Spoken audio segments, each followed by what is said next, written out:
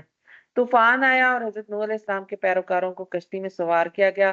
اللہ نے زمین سے پانی نکالا اور آسمان سے بارش برسائی، کافروں کو غرق کر دیا اور اہل ایمان کو اللہ نے نجات دی۔ رسول اللہ صلی اللہ علیہ وسلم نے فرمایا، قیامت کے دن سب سے پہلے نوح کی امت کے لوگ لائے جائیں گے۔ آیت نمبر 31 ہے۔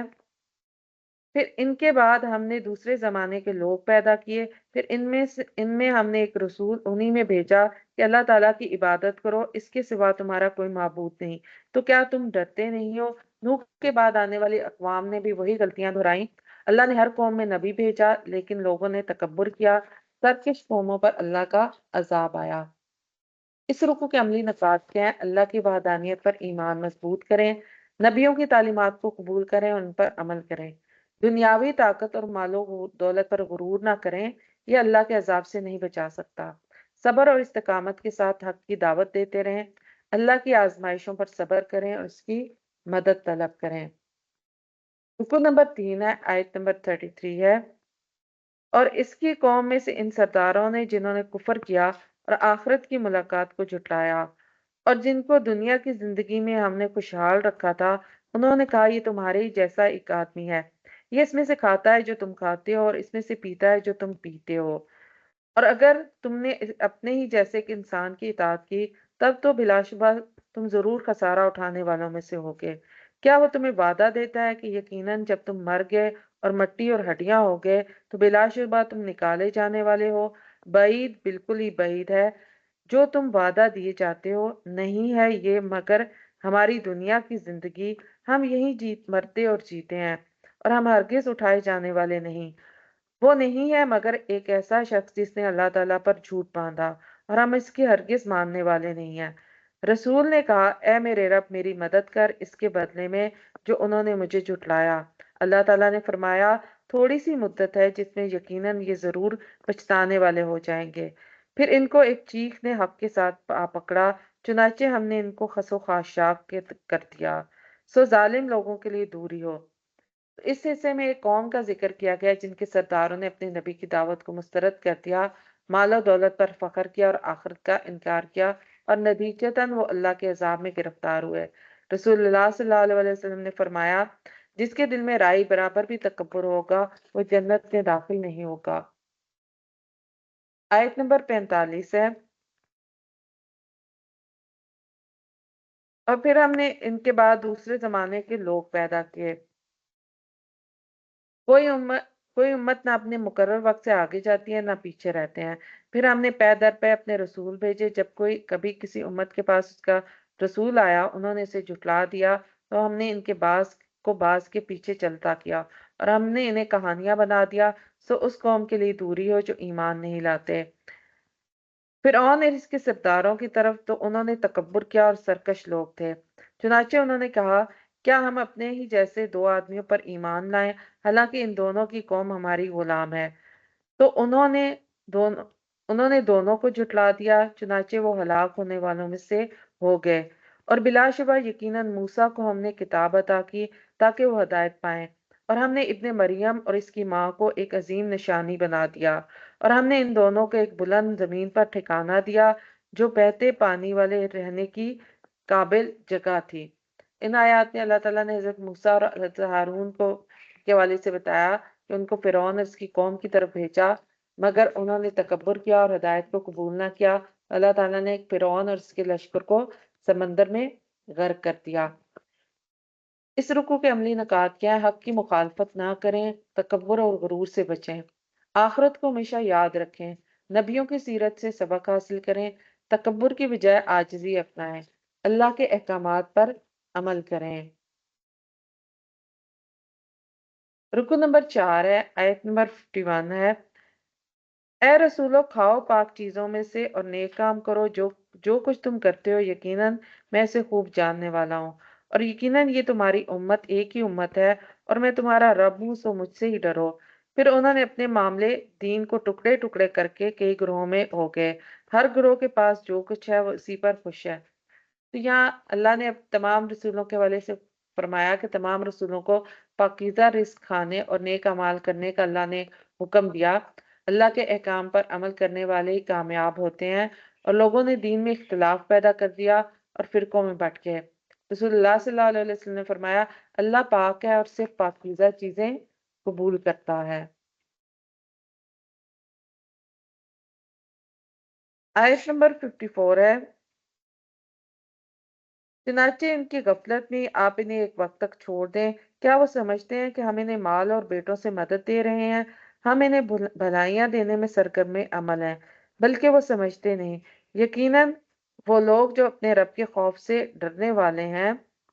تو یہاں اللہ نے فرمایا کہ جو لوگ دین میں اختلاف ڈال کے مختلف فرقوں میں تقسیم ہو گئے، ہر گروہ اپنی اپنی راہ کو درست سمجھتا ہے، اور اللہ قیامت کے دن سچائی کو واضح کر دے گا کون راہ ہدایت پر ہے۔ رسول اللہ صلی اللہ علیہ وسلم نے فرمایا، یہ امت 73 فرقوں میں تقسیم ہوگی، جن میں سے ایک جنت میں جائے گا اور باقی گمراہ ہوں گے۔ آیت نمبر 57 ہے، یقیناً وہ لوگ جو اپنے رب کے خوف سے ڈرنے والے ہیں، اور وہ لوگ جو اپنے رب کی آیات پر ایمان لاتے ہیں، اور وہ لوگ جو اپنے رب کے ساتھ شریک نہیں کرتے، اور وہ لوگ جو دیتے ہیں جو کچھ دیتے ہیں، اور ان کے دل کانپتے ہیں کہ بے شک وہ اپنے رب کی طرف واپس جانے والے ہیں۔ یہی لوگ ہیں جو نیک کاموں میں بھاگ دوڑ کرتے ہیں اور انہی میں سبقت لے جانے والے ہیں۔ یہاں اللہ تعالیٰ نے ان لوگوں کی خصوصیات بیان کی جو اللہ تعالیٰ کے خوف میں روتے اور اس کی راہ میں مال خرچ کرتے ہیں، ان کے لیے ہی نجات ہوگا۔ اور مال خرچ کرتے ہوئے بھی یقین اللہ تعالیٰ سے دعائیں کرتے ہیں، یعنی کہ اس کے اوپر یہ نہیں سمجھتے کہ ہم تو بڑے اچھے نیک کام کر رہے ہیں، تو قبولیت کے لیے بھی اللہ تعالیٰ سے دعائیں کرتے ہیں، التجائیں کرتے ہیں، اور ڈرتے ہیں کہ کہیں کسی غلطی پر ان کی پکڑ نہ ہو جائے، کسی حوالے سے بھی وہ اللہ تعالیٰ کی پکڑ میں نہ آ جائیں۔ دنیاوی دولت آزمائش ہے، دراصل نعمت نہیں ہے، تو اصل کامیابی آخرت نہیں ہے۔ رسول اللہ صلی اللہ علیہ وسلم نے فرمایا، اللہ تعالیٰ قیامت کے دن فرمائے گا، مال اور دولت کہاں ہے جو تم نے اپنے خیال میں جمع کی تھی۔ آیت نمبر 62 ہے، اور ہم کسی نفس کو اس کی طاقت سے زیادہ تکلیف نہیں دیتے، اور ہمارے پاس ایک کتاب ہے جو حق کے ساتھ بولے گی اور وہ ظلم نہیں کیے جائیں گے، بلکہ ان کے دل اس سے غفلت میں ہیں اور ان کے کام ان کے علاوہ بھی ہیں جنہیں وہ کرنے والے ہیں۔ حتیٰ کہ جب ہم ان کے خوشحال لوگوں کو عذاب میں پکڑیں گے تو اچانک وہ بلبلا رہے ہوں گے۔ مت بلبلاؤ، یقیناً آج ہماری طرف سے تمہیں کوئی مدد نہیں کی جائے گی۔ میری آیتیں تم پر پڑھی جاتی تھیں تو تم اپنی ایڑیوں پر پھر جایا کرتے تھے۔ تکبر کرنے والے بن کر رات کو اس پر باتیں کرتے ہو، تم بےہودہ گوئی کرتے تھے۔ تو قیامت کے دن بدکار لوگ حسرت کریں گے، لیکن توبہ کا موقع اس وقت ختم ہو جائے گا۔ وہ دنیا میں کھیل کود میں مصروف رہے اور آخرت کو انہوں نے بھلا دیا، اور اللہ کی نبیوں کی باتوں کو جھٹلانے والوں کا انجام ہی برا ہوگا۔ آیت نمبر 68 ہے، تو کیا ان لوگوں نے اس کلام پر غور نہیں کیا، یا ان کے پاس کوئی ایسی چیز آئی ہے جو ان کے پہلے باپ دادا کے پاس نہیں آئی تھی، یا انہوں نے اپنے رسول کو پہچانا نہیں کہ وہ اس کا انکار کرنے والے ہیں، یا وہ کہتے ہیں کہ اسے جنون ہے، بلکہ وہ ان کے پاس حق لے کر آیا ہے اور ان میں سے اکثر حق کو ناپسند کرتے ہیں۔ اور اگر حق ان کی خواہشات کے پیچھے چلتا تو آسمان اور زمین اور جو کچھ ان میں ہے سب میں فساد پیدا ہو جاتا، بلکہ ہم ان کے پاس انہی کی نصیحت لائے ہیں تو وہ اپنی نصیحت سے منہ موڑنے والے ہیں۔ یا آپ ان میں سے کسی آمدنی کا سوال کرتے ہو تو آپ کے رب کی آمدنی بہتر ہے، وہی بہترین رزق دینے والا ہے، اور بلا شبہ آپ انہیں یقیناً سیدھے راستے کی طرف بلاتے ہیں۔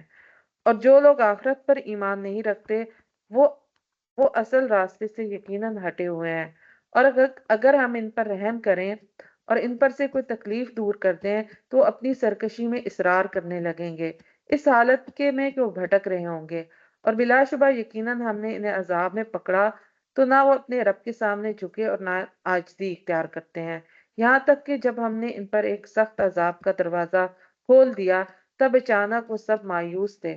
تو اللہ کی آیات کو جھٹلانے والوں پر عذاب آتا ہے۔ یہ لوگ نبی صلی اللہ علیہ وسلم کو جادوگر شاعر کہتے تھے۔ جب بھی آزمائش آتی ہے وہ اللہ کو یاد کرتے لیکن پھر نافرمانی کرنے لگتے۔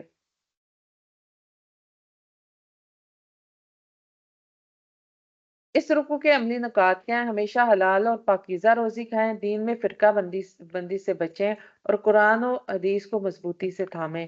دنیاوی دولت کو کامیابی نہ سمجھیں بلکہ اسے آزمائش سمجھ کر نیکی میں خرچ کریں۔ قیامت کے دن کی تیاری کریں کیونکہ پچھتاوے کا کوئی فائدہ نہیں ہوگا۔ اللہ کی آزمائشوں کو نصیحت کے طور پر لیں اور سیدھے راستے پر چلیں۔ رکو نمبر 5 ہے، آیت نمبر 78 سے 92 پر مشتمل ہے، اور وہی ہے جس نے تمہارے کان اور آنکھیں اور دل بنائے، تم بہت کم شکر ادا کرتے ہو، اور وہی ہے جس نے تمہیں زمین میں تمہیں پھیلا دیا اور اسی کی طرف تم اکٹھے کیے جاؤ گے، اور وہی ہے جو تمہیں زندہ کرتا ہے اور وہی موت دیتا ہے، اور رات اور دن کا بدلنا اسی کے اختیار میں ہے۔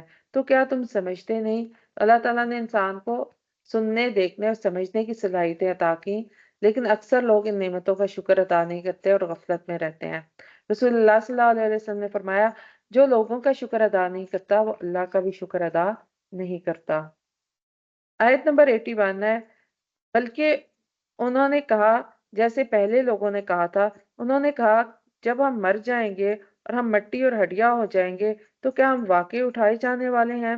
بلا شبہ یقیناً یہ وعدہ ہم سے بھی کیا گیا اور اس سے پہلے ہمارے باپ دادا سے بھی، یہ محض اس سے پہلے لوگوں کی کہانیاں ہیں۔ کفار یہ سوچتے تھے کہ زندگی محض ایک سلسلہ ہے جو از خود چل رہا ہے، حالانکہ موت اور زندگی کے اختیار تو صرف اللہ تعالیٰ کے پاس ہے۔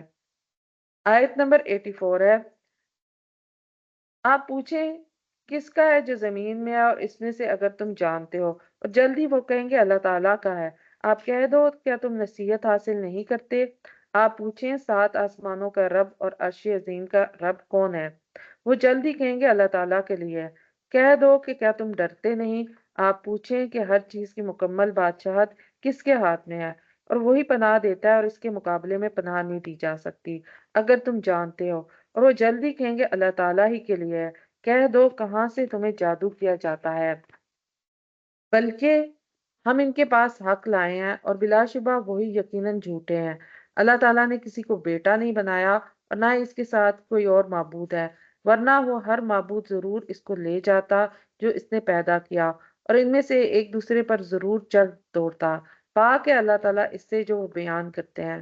وہ غیب اور حاضر کو جاننے والا ہے، بس وہ اس سے بہت بلند ہے جسے وہ شریک بناتے ہیں۔ تو یہ آیات اللہ تعالیٰ کی عظمت، اس کی وحدانیت اور کائنات پر اس کے مکمل اختیار کو بیان کرتی ہیں کہ وہی ہر چیز کا خالق، رازق اور حقیقی معبود ہے۔ نبی صلی اللہ علیہ وسلم نے فرمایا، سب سے افضل ذکر لا الہ الا اللہ ہے۔ اس رکوع کے عملی نکات کیا ہیں؟ اللہ کی نعمتوں پر شکر گزار بنیں، اپنی صلاحیتوں کو اچھے کاموں میں استعمال کریں، غفلت سے بچیں اور آخرت کی تیاری کریں، موت کو یاد رکھیں اور آخرت کی فکر کریں، دنیاوی زندگی کو آخرت کی تیاری کے لیے استعمال کریں، اللہ پر کامل ایمان رکھیں، اللہ کی وحدانیت پر پختہ یقین رکھیں، شرک سے بچیں اور توحید پر قائم رہیں، اللہ کی نشانیوں میں غور و فکر کریں۔ رکن نمبر 6 ہے، آیت نمبر 93 ہے۔ آپ دعا کریں، اے میرے رب، اگر آپ ضرور مجھے دکھائیں جس کا وہ وعدہ دیے جاتے ہیں تو اے میرے رب مجھے ظالم لوگوں میں شامل نہ کرنا۔ نبی صلی اللہ علیہ وسلم کو حکم دیا گیا کہ اللہ کے عذاب سے پناہ مانگیں، اگر وعدہ پورا ہوتا ہے تو وہ ظالموں میں شامل نہ ہوں گے۔ یہ دعا بندگی کا بہترین اظہار ہے۔ رسول اللہ صلی اللہ علیہ وسلم اکثر یہ دعا کیا کرتے تھے، اے اللہ میں تیری پناہ مانگتا ہوں تیری نعمت کے زوال، تیری آفت کے پلٹنے اور تیرے اچانک عذاب سے۔ آیت نمبر 95 ہے، اور بلا شبہ ہم اس پر یقیناً قادر ہیں کہ آپ کو وہ چیز دکھا دیں جس کا ہم ان سے وعدہ کر رہے ہیں۔ آپ برائی کو اس طریقے سے دور کریں جو سب سے اچھا ہو، اور جو بھی وہ بیان کرتے ہیں وہ اسے زیادہ جاننے والے ہیں، ہم اسے زیادہ جاننے والے ہیں۔ آپ دعا کریں، اے میرے رب میں شیطان کی اکساہٹوں سے آپ کی پناہ میں آتا ہوں، اور اے میرے رب میں آپ کی پناہ میں آتا ہوں کہ میرے پاس حاضر ہوں۔ تو اللہ نے اپنے نبی کو تسلی دی کہ وہ کفار کو ضرور ان کے انجام تک پہنچائے گا۔ شیطان کے وسوسوں سے پناہ مانگنے کا ذکر ہے، اور اہل ایمان کو دعا سکھائے گی کہ وہ شیطان کے اثرات سے بچیں۔ ربی اعوذ بک من ہمزات الشیطان۔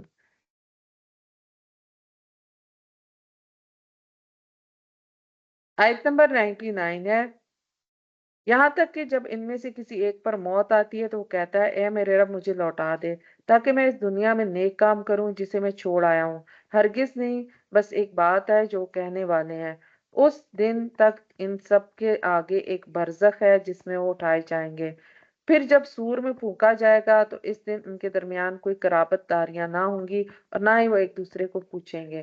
تو مرنے کے بعد کفار توبہ کرنا چاہیں گے لیکن کوئی فائدہ نہیں ہوگا۔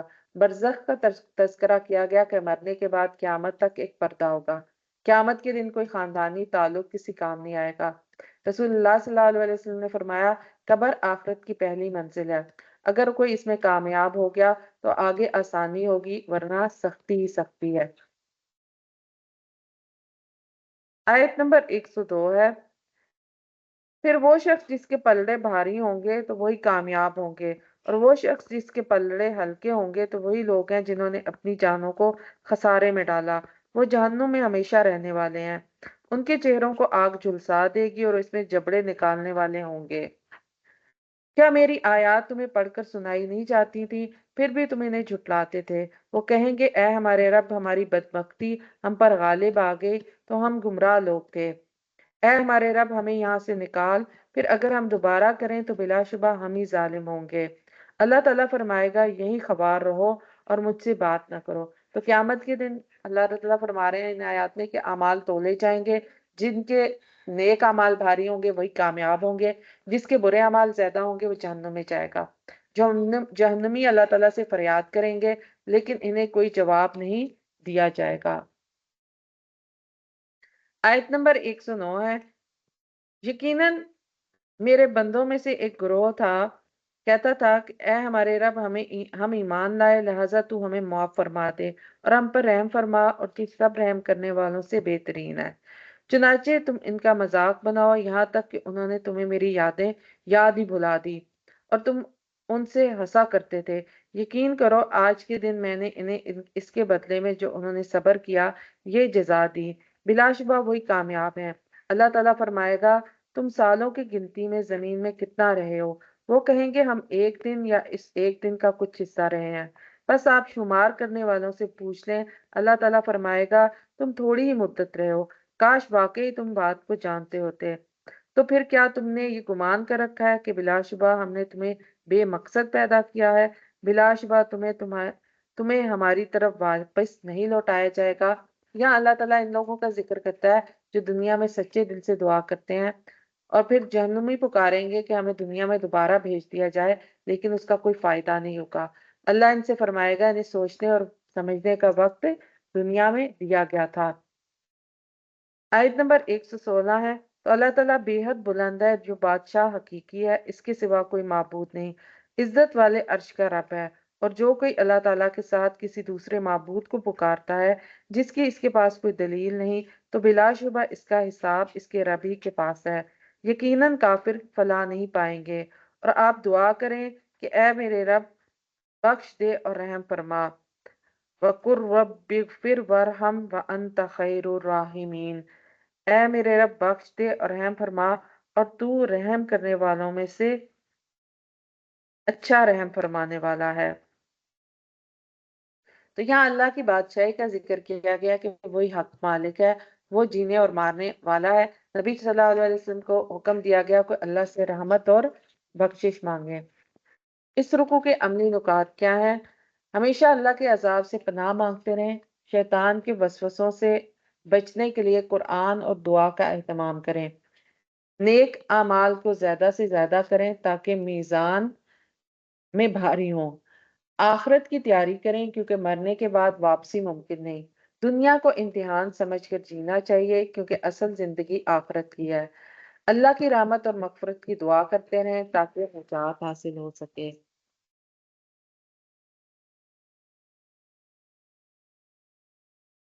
الحمدللہ سورۃ المومنون یہاں مکمل ہوئی۔ اللہ تعالیٰ ہمیں اس سے بہترین اسباق لینے والا بنائے، ہمیں اس کا فہم نصیب فرمائے۔ اب ہم آغاز کرتے ہیں اگلی سورت کا، سورہ نور کا۔ سورہ نور، اس کا نام نور کا مطلب روشنی ہے، جو اس حقیقت کو ظاہر کرتا ہے یہ سورہ اسلامی معاشرتی نظام کو واضح اور روشن کرنے کے لیے نازل کی گئی مدنی صورت ہے۔ اس کی کل آیات 64 ہیں، اس کے کل رکوع 9 ہیں۔ اس کے موضوع اسلامی معاشرتی قوانین، عفت و پاک دامنی، حجاب، زنا، تہمت، نکاح اور اللہ کا نور ہے۔ سورہ نور کی فضیلت کے حوالے سے ہمیں روایت ملتی ہے، نبی کریم صلی اللہ علیہ وسلم نے ہدایت کی۔ سیدہ عائشہ فرماتی ہیں رضی اللہ عنہا، سورہ نور کو ضرور سیکھو اور اپنی عورتوں کو بھی سکھاؤ۔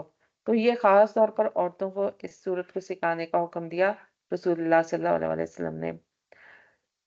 سورت کا پہلا رکوع ہے اور یہ آیت نمبر 1 سے 10 پر مشتمل ہے، اور اسی طرح سے پارے کا یہ 7واں رکوع ہے، پارہ نمبر 18 کا۔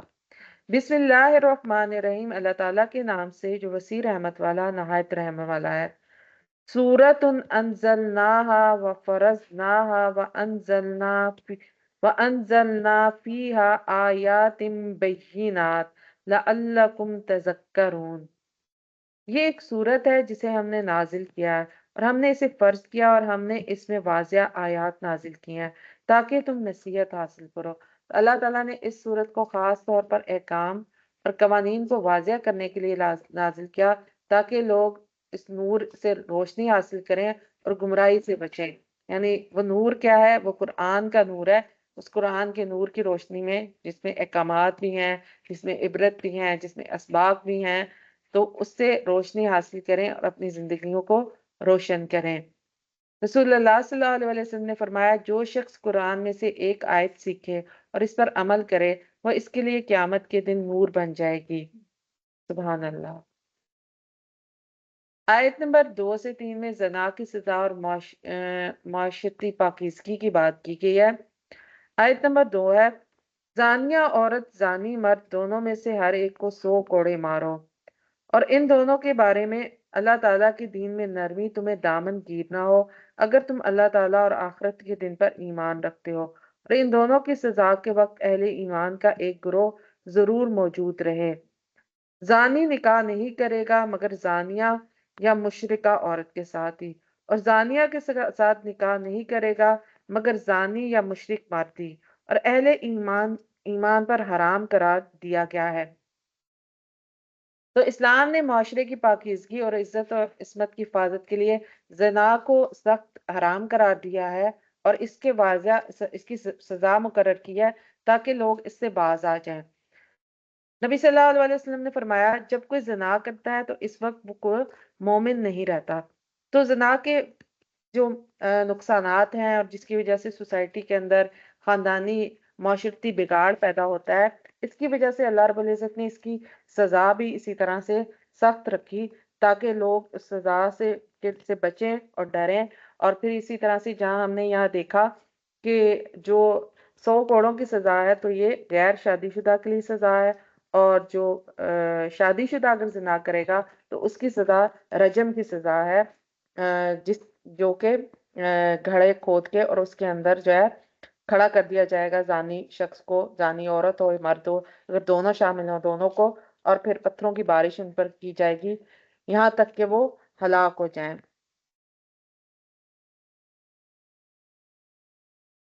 سیدنا ابو ہریرہ سے روایت ہے کہ رسول اللہ صلی اللہ علیہ وسلم کے پاس ایک شخص آیا اور ایک صحابی تھے، اور انہوں نے آ کر اعتراف کیا کہ انہوں نے اپنی جان پر ظلم کیا ہے، اور انہوں نے کہا کہ میں چاہتا ہوں کہ آپ مجھے پاک کرتے ہیں۔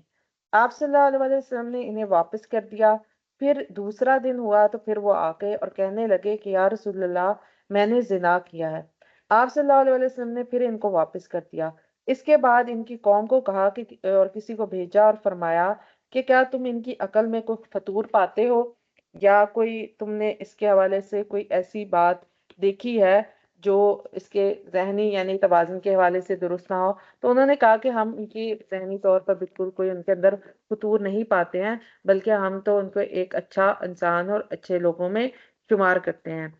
وہ تیسری بار پھر رسول اللہ صلی اللہ علیہ وسلم کے پاس حاضر ہوا۔ آپ صلی اللہ علیہ وسلم نے تیسری دفعہ پھر واپس بھیج دیا، اور پھر اس کی قوم کے پاس ایک آدمی بھیج کر اور اس چیز کی تصدیق کروائی کہ کہیں اس کو کوئی بیماری تو نہیں ہے، اور ذہنی طور پر یعنی کوئی جب اگر وہ ایسی بات کر رہا ہے، اتنے بڑے گناہ کا اعتراف خود کر رہا ہے، تو کیا کوئی ایسی وجہ سے تو نہیں کر رہا، کوئی ذہنی فطور کی وجہ سے؟ تو جب تصدیق ہو گئی کہ نہیں، اس کے ذہن میں کوئی ایسا فطور نہیں ہے، چنانچہ چوتھی بار جو دوبارہ وہ واپس آپ کے پاس چوتھی دفعہ آیا، تو آپ صلی اللہ علیہ وسلم نے ایک گڑھا اس کے لیے کھدوایا اور حکم دیا کہ وہ اس کو رجم کر دیا جائے۔ تو اس وقت تک پھر ہم دیکھتے ہیں کہ ان کو رجم کر دیا گیا۔ یہاں ہم نے دیکھا کہ رسول اللہ صلی اللہ علیہ وسلم نے جب ایک فرد نے خود اعتراف کیا تو پھر اس کی سزا بھی مقرر تھی، لیکن اس کو فوری طور پر سزا نہیں دی، بلکہ اس کے لیے تصدیق کی، کیونکہ ایک گناہ کا اعتراف اگر خود کوئی انسان کر رہا ہے تو اس کو موقع دیا کہ وہ اگر توبہ کرتا ہے، یا پھر اگر وہ اس گناہ میں مبتلا ہے اور اس سے نکل نہیں پا رہا اس گرد سے، پھر سزا ہوگی، لیکن سزا بھی اس صورت میں کہ جب مکمل طور پر تصدیق ہو جائے گی کہ واقعی کہنے والا درست کہہ رہا ہے، کوئی ذہنی خرابی کی وجہ سے تو کوئی ایسی بات نہیں کر رہا۔ آیت نمبر 4 سے 5 میں تہمت لگانے والوں کی سزا کا حکم ہے۔ یہاں پر آیت نمبر 4 ہے، اور جو لوگ پاک دامن عورتوں پر تہمت لگائیں پھر 4 گواہ نہ لائیں تو تم انہیں 80 کوڑے مارو، اور تم ان کو کوئی گواہی بھی نہ قبول کرو، اور نہ اور یہ وہی لوگ نافرمان ہیں۔ تو حد قذف کا یہاں حکم دیا گیا ہے، مگر جن لوگوں نے اس کے بعد توبہ کی اور اصلاح کر لی تو بلا شبہ اللہ تعالیٰ بے حد بخشنے والا، نہایت رحم والا ہے۔ تو اسلام نے کسی پاک دامن عورت یا مرد پر جھوٹا الزام لگانے کو سخت جرم قرار دیا ہے، اور اس کے لیے سزا مقرر کی ہے تاکہ معاشرے میں بے بنیاد الزام تراشی نہ ہو، اور جو الزام تراشی کا معاملہ ہوگا تو اس کی وجہ سے کیا ہے کہ کسی کو بھی کوئی موقع مل سکتا ہے کسی کے اوپر کوئی بھی بات کہنے کا، جسے ہم دیکھتے ہیں کہ اللہ کے رسول صلی اللہ علیہ وسلم کے فرمان سے بھی ہمیں پتہ چلتا ہے کہ آپ صلی اللہ علیہ وسلم نے فرمایا، تباہ کرنے والے 7 گناہوں سے بچو۔ اور لوگوں نے عرض کیا وہ کون سے ہیں؟ آپ صلی اللہ علیہ وسلم نے فرمایا، اللہ تعالیٰ کے ساتھ شرک کرنا، جادو کرنا، ناحق کسی جان کو قتل کرنا، سود کھانا، یتیم کا مال کھانا، جنگ کے دن پیٹ پھیرنا، اور مومن پاک دامن عورتوں پر تہمت لگانا۔ تو یہاں سے پتہ چلتا ہے کہ تہمت بہت بڑی گناہ ہے، تو اس حوالے سے اگر کوئی تہمت لگائے گا کسی کے اوپر تو اس کی سزا کیا، 80 کوڑوں کی صورت میں اس کو لگائے جائیں گے۔ آیت نمبر 6 سے 10 میں لیان کا حکم ہے، میاں بیوی کے درمیان الزام کی صورت میں شریعت کا حل دیا گیا ہے۔ آیت نمبر 6 ہے اور جو لوگ اپنی بیویوں پر تہمت لگائے اور ان کے پاس اپنے سوا کوئی گواہ نہ ہو، ان میں سے ایک شخص کی گواہی اللہ تعالیٰ کی قسم کے ساتھ 4 شہادتیں ہیں، بلا شبہ وہ یقیناً سچے لوگوں میں سے ہیں، اور 5ویں دفعہ یہ کہ یقیناً اس پر اللہ تعالیٰ کی لعنت ہو اگر وہ جھوٹوں میں سے ہے۔ اور یہ بات عورت سے سزا کو ہٹا دے گی، اور 4 مرتبہ اللہ تعالیٰ کی قسم کے ساتھ شہادتیں دے کہ یقیناً وہ مرد بلا شبہ جھوٹوں میں سے ہے، اور 5ویں مرتبہ یہ کہے کہ یقیناً اس عورت پر اللہ تعالیٰ کا غضب ہو اگر وہ مرد سچے لوگوں میں سے ہے، اور اگر تم پر اللہ تعالیٰ کا فضل اور اس کی رحمت نہ ہوتی تو تم یقیناً شدید مشقت میں پڑ جاتے، اور یہ کہ یقیناً اللہ تعالیٰ بہت توبہ قبول کرنے والا کمال حکمت والا ہے۔ تو اگر شوہر بیوی پر زنا کا الزام لگائے لیکن گواہ نہ پیش کر سکے تو لیان کا حکم دیا گیا ہے، جس میں دونوں طرف سے قسمیں لی جائیں گی اور پھر ان کا فیصلہ اللہ تعالیٰ کے حوالے کر دیا جائے گا، کیونکہ شوہر اور بیوی اب وہ معاملہ ایسا ہے جہاں پر گواہ پیش کرنا ممکن نہیں ہے، تو اس صورت میں پھر وہ ہے کہ دونوں طرف سے وہ 4 دفعہ جو ہے وہ قسم اٹھائیں گے، اور دونوں طرف سے قسمیں اٹھوائی جائیں گی، اور اگر دونوں ہی قسم اٹھا لیں گے تو پھر اس صورت میں ان کے درمیان علیحدگی کر دی جائے گی۔ رسول اللہ صلی اللہ علیہ وسلم نے فرمایا، جس نے جھوٹی قسم کھائی وہ قیامت کے دن اللہ کے سامنے سخت حساب کے لیے تیار ہو جائے۔ تو یہاں سے ہم دیکھتے ہیں اس رکوع کے عملی نکات کیا ہیں۔ قرآن کے احکام کو سمجھنے اور اپنانے کی کوشش کریں، اللہ کے نازل کردہ قوانین کی پابندی کریں، علم کو محض معلومات تک محدود نہ رکھیں بلکہ اس پر عمل کریں، پاک دامنی اختیار کریں اور برائیوں سے دور رہیں، حلال نکاح کو ترجیح دیں اور غلط راستوں سے بچیں، شرم و حیا کو اپنائیں اور معاشرتی برائیوں کے خلاف کھڑے ہوں، کسی پر الزام لگانے سے پہلے تحقیق کریں، بے گناہ لوگوں کی عزت اور حرمت کا خیال رکھیں، ہمیشہ سچائی اور انصاف کا ساتھ دیں، نکاح کے رشتے کو اعتماد اور سچائی پر قائم کریں، جھوٹے الزامات اور بہتان تراشی سے بچیں، شریعت کے احکام کی پابندی کریں اور اپنے فیصلے اللہ کے سپرد کریں۔ رکن نمبر 8 ہے، آیت نمبر 11 سے 20 پر مشتمل ہے۔ آیت نمبر 11 میں ہم دیکھتے ہیں کہ واقعہ عفق بیان ہوا ہے، سیدہ عائشہ پر جو بہتان لگایا گیا تھا۔ جو بہتان گھڑ لائے ہیں بلا شبہ وہ تم میں سے ایک گروہ ہے، تم اسے اپنے لیے برا نہ سمجھو بلکہ وہ تمہارے لیے بہتر ہے، ان میں سے ہر آدمی کے لیے وہی ہے جو اس نے گناہ کمایا، اور ان میں سے جو اس کے بڑے حصے کا ذمہ دار بنا اس کے لیے بہت بڑا عذاب ہے۔ جب تم نے اسے سنا تو مومن مرد اور مومن عورتوں نے اپنے آپ سے اچھا گمان کیوں نہ کیا اور کیوں نہ کہا کہ یہ کھلا بہتان ہے۔ تو منافقین نے سیدہ عائشہ پر جھوٹا الزام لگایا تھا جو واقعہ عفق کے نام سے مشہور ہے۔ اللہ تعالیٰ نے قرآن میں واضح کیا کہ یہ سراسر جھوٹا الزام ہے۔ اللہ تعالیٰ نے مومنین کو حکم دیا کہ کسی الزام پر بغیر ثبوت یقین نہ کریں۔ رسول اللہ صلی اللہ علیہ وسلم نے فرمایا، مسلمان کا خون، مال اور عزت دوسرے مسلمان پر حرام ہے۔ تو واقعے کے حوالے سے ہم اس کی کچھ تفصیلات دیکھیں گے جو کہ ہمیں صحیح بخاری کی روایت سے پتہ چلتی ہیں۔ صحیح بخاری کی روایات ہیں یہ 4141 اور 4757 نمبر پر۔ سیدہ عائشہ صدیقہ ہی کے حوالے سے وہ خود اس روایت کو بیان کرتی ہیں۔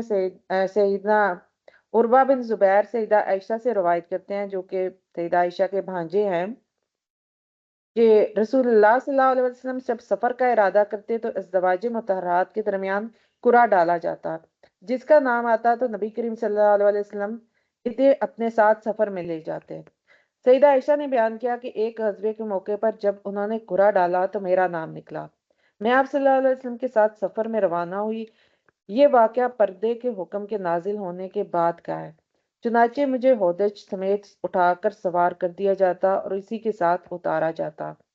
اسی طرح ہم روانہ ہوئے، پھر جب ہم نبی کریم صلی اللہ علیہ وسلم اس اپنے غزوے سے فارغ ہو گئے تو واپس ہوئے۔ واپسی میں ہم مدینہ کے قریب تھے اور ایک مقام پر پڑاؤ تھا جہاں سے آپ نے کوچ کا اعلان کیا۔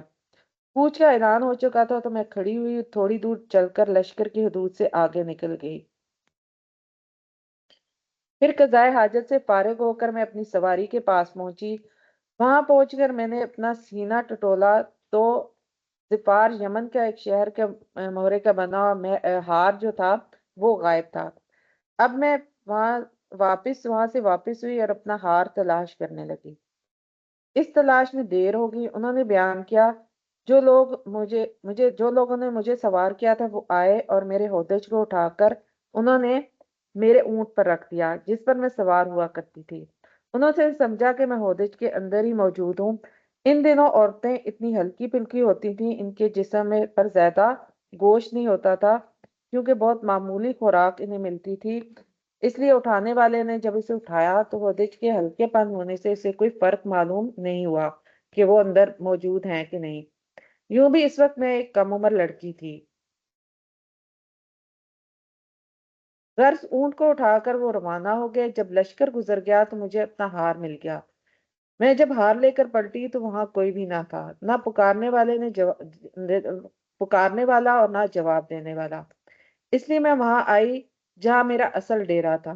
مجھے یقین تھا کہ جلد ہی میرے نہ ہونے کا انہیں علم ہو جائے گا اور مجھے لینے کے لیے وہ واپس لوٹ آئیں گے۔ اپنی جگہ پر بیٹھے بیٹھے میری آنکھ لگ گئی اور میں سو گئی۔ صفوان بن معطل سلمی الزکوانی لشکر کے پیچھے پیچھے آ رہے تھے تاکہ لشکر کی کوئی چیز گم ہو گئی ہو تو اٹھا لیں۔ انہوں نے ایک سوئے انسان کا سایہ دیکھا اور جب قریب آ کر مجھے دیکھا تو پہچان گئے۔ پردے سے پہلے وہ مجھے دیکھ چکے تھے۔ مجھے جب وہ پہچان گئے تو انا للہ پڑھنا شروع کیا اور ان کی آواز سے میں اٹھ گئی اور فوراً اپنی چادر سے اپنے چہرے کو چھپا لیا۔ اللہ کی قسم میں نے ان سے ایک لفظ بھی نہیں کہا اور نہ سنا سوائے انا للہ کے۔ میں نے ان کی زبان سے کوئی لفظ سنا۔ وہ سواری سے اترے اور اسی طرح وہ انہوں نے بٹھا کر اس کی اگلی ٹانگ کو موڑ دیا تاکہ بغیر کسی مدد کے ام المومنین اس پر سوار ہو سکیں۔ میں اٹھی اور اس پر سوار ہو گئی۔ اب وہ سواری کو آگے سے پکڑے ہوئے لے کر چلے۔ جب ہم لشکر کے قریب پہنچے تو ٹھیک دوپہر کا وقت تھا۔ لشکر پڑاؤ کیے ہوئے تھا۔ ام المومنین نے بیان کیا، پھر جسے ہلاک ہونا تھا وہ ہلاک ہوا۔ اصل میں تہمت کا بیڑا عبداللہ بن ابی سلول منافق نے اٹھا رکھا تھا۔ عروہ نے بیان کیا، مجھے معلوم ہوا کہ وہ اس تہمت کا چرچا کرتا اور اس کی مجلسوں میں اس کا تذکرہ ہوا تھا اور ان کی تصدیق کرتا، خوب غور اور توجہ سے سنتا اور پھیلانے کے لیے خوب کھود کرید کرتا۔ عروہ نے پہلی سند سے یہ روایت کیا کہ حسان بن ثابت، مستہ بن اساسہ اور حمنہ بنت جوش کے سوا تہمت لگانے میں شریک کسی کا بھی نام نہیں لیا کہ مجھے ان کا علم ہوتا، اگرچہ اس میں شریک ہونے والے بہت سے تھے۔ جیسے کہ اللہ تعالیٰ نے ارشاد فرمایا، جن لوگوں نے تہمت لگائی اور وہ بہت بڑی تہمت تھی، لیکن اس معاملے میں سب سے بڑھ چڑھ کر حصہ لینے والا عبداللہ بن ابی ابن سلول تھا۔ عروہ نے بیان کیا، سیدہ عائشہ اس پر بڑی حیرانگی کا اظہار کرتی تھی کہ اگر ان کے سامنے حسان بن ثابت کو برا بھلا کہا جاتا تو آپ فرماتی یہ شاید حسان نے کہا ہے، میرے والد اور میری عزت محمد صلی اللہ علیہ وسلم کی عزت کی حفاظت کے لیے تمہارے سامنے ڈھال بنی رہیں گی۔ سیدہ عائشہ نے بیان کیا کہ جب ہم مدینہ پہنچے اور وہاں پہنچتے ہی میں بیمار ہو گئی تو 1 مہینے تک بیمار ہی پڑی رہی۔ اس عرصے میں تہمت لگانے والوں اور افواہوں کا چرچا رہا، لیکن میں ایک بات بھی مجھے سمجھ نہیں آئی۔ البتہ اپنے مرض کے دوران ایک چیز سے مجھے بڑا شبہ ہوتا کہ رسول اللہ صلی اللہ علیہ وسلم کی وہ عنایت نہیں تھی مجھ پر جس طرح کے پہلے جب میں بیمار ہوتی تھی میں دیکھ چکی تھی۔ آپ میرے پاس تشریف لاتے، سلام کرتے اور دریافت فرماتے کیسی طبیعت ہے، صرف اتنا پوچھ کر واپس تشریف لے جاتے۔ آپ صلی اللہ علیہ وسلم اس طرز عمل سے مجھے شبہ ہوا آپ صلی اللہ علیہ وسلم کی اس طرز عمل سے مجھے شبہ ہوا، لیکن شر جو پھیل چکا تھا اس کا مجھے احساس نہیں تھا۔ مرض سے جب افاقہ ہوا تو میں مستہ کے ساتھ مناسا کی طرف گئی۔ مناسا مدینے کی وادی سے باہر ہمارے رفع حاجت کی جگہ تھی۔ ہم یہاں صرف رات کے وقت جاتے تھے۔ یہ اس وقت سے پہلے کی بات ہے جب بیت الخلاء ہمارے گھروں میں بن گئے تھے۔ ام المومنین نے بیان کیا کہ ابھی ہم عرب قدیم کے طریقے پر عمل کرتے تھے اور میدان میں رفع حاجت کے لیے جایا کرتے تھے۔ ہمیں اس سے تکلیف ہوتی تھی کہ بیت الخلاء ہمارے گھروں کے قریب بنائے جائیں۔ انہوں نے بیان کیا، الغرض میں اور ام مستہ رفع حاجت کے لیے گئے۔ ام مستہ ابی بن راہ بن عبد المطلب بن عبد مناف کی بیٹی ہیں۔ ان کے والد سخر بن عامر کی بیٹیاں اور وہ ابو بکر کی خالہ تھیں۔ انہی کے بیٹے مستہ بن اساسہ عبادہ بن مطلب ہیں۔ پھر ان میں ام مستہ حاجت سے فارغ ہو کر اپنے گھر کی طرف واپس آ رہے تھے کہ ام مستہ اپنی چادر میں الجھ گئیں اور ان کی زبان سے نکلا، مستہ ذلیل ہو۔ میں نے کہا، آپ نے بری بات زبان سے نکالی؟ ایک ایسے شخص کو آپ برا کہہ رہی ہیں جو بدر کی لڑائی میں شریک ہو چکا ہے۔ انہوں نے اس پر کہا کہ کیوں مستہ کی باتیں تم نے نہیں سنی؟ ام المومنین نے بیان کیا، میں نے پوچھا انہوں نے کیا کہا؟ بیان کیا، پھر انہوں نے تہمت لگانے والوں کی باتیں سنائیں، بیان کی۔ ان باتوں کو سن کر میرا مرض اور بڑھ گیا۔ جب میں اپنے گھر واپس آئی تو نبی کریم صلی اللہ علیہ وسلم میرے پاس تشریف لائے اور سلام کے بعد دریافت فرمایا کہ کیسی طبیعت ہے۔ میں نے آپ صلی اللہ علیہ وسلم سے عرض کیا کہ کیا آپ مجھے اپنے والدین کے گھر جانے کی اجازت دیں گے؟ ام المومنین نے بیان کیا، میرا ارادہ یہ تھا کہ ان سے اس خبر کی تصدیق کروں۔ انہوں نے بیان کیا، آپ صلی اللہ علیہ وسلم مجھے نے اجازت دی۔ میں نے اپنی والدہ سے گھر جا کر پوچھا، آخر لوگوں میں سے کس طرح کی افواہیں پھیلی ہیں؟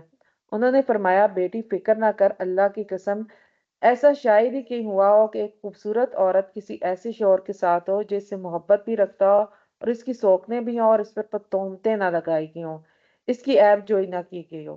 ام المومنین نے بیان کیا کہ میں نے اس پر کہا، سبحان اللہ، میری سوکنوں کا اس سے کیا تعلق؟ اس کا تو عام چرچا لوگوں میں ہے۔ انہوں نے بیان کیا، ادھر پھر جو میں نے رونا شروع کیا تو رات بھر روتی رہی۔ اسی طرح صبح ہو گئی اور میرے آنسو کسی طرح بھی تھمتے نہیں تھے اور نہ ہی نیند آتی تھی۔ بیان کیا، جب رسول اللہ صلی اللہ علیہ وسلم نے علی بن ابی طالب، اسامہ بن زید کو اپنی بیوی کو علیحدہ کرنے کے متعلق مشورہ کرنے کے لیے بلایا، کیونکہ اس سلسلے میں اب تک آپ پر وحی نازل نہیں ہوئی تھی۔ بیان کیا، اسامہ نے نبی کریم صلی اللہ علیہ وسلم کو اسی کے مطابق مشورہ دیا جو آپ صلی اللہ علیہ وسلم کی بیوی مراد خود اپنی ذات سے ہے، پاکیزگی، اور آپ صلی اللہ علیہ وسلم کی ان سے محبت کے متعلق جانتے تھے۔ چنانچہ انہوں نے کہا، آپ کی بیوی میں مجھے خیر و بھلائی کے علاوہ کچھ معلوم نہیں ہوا۔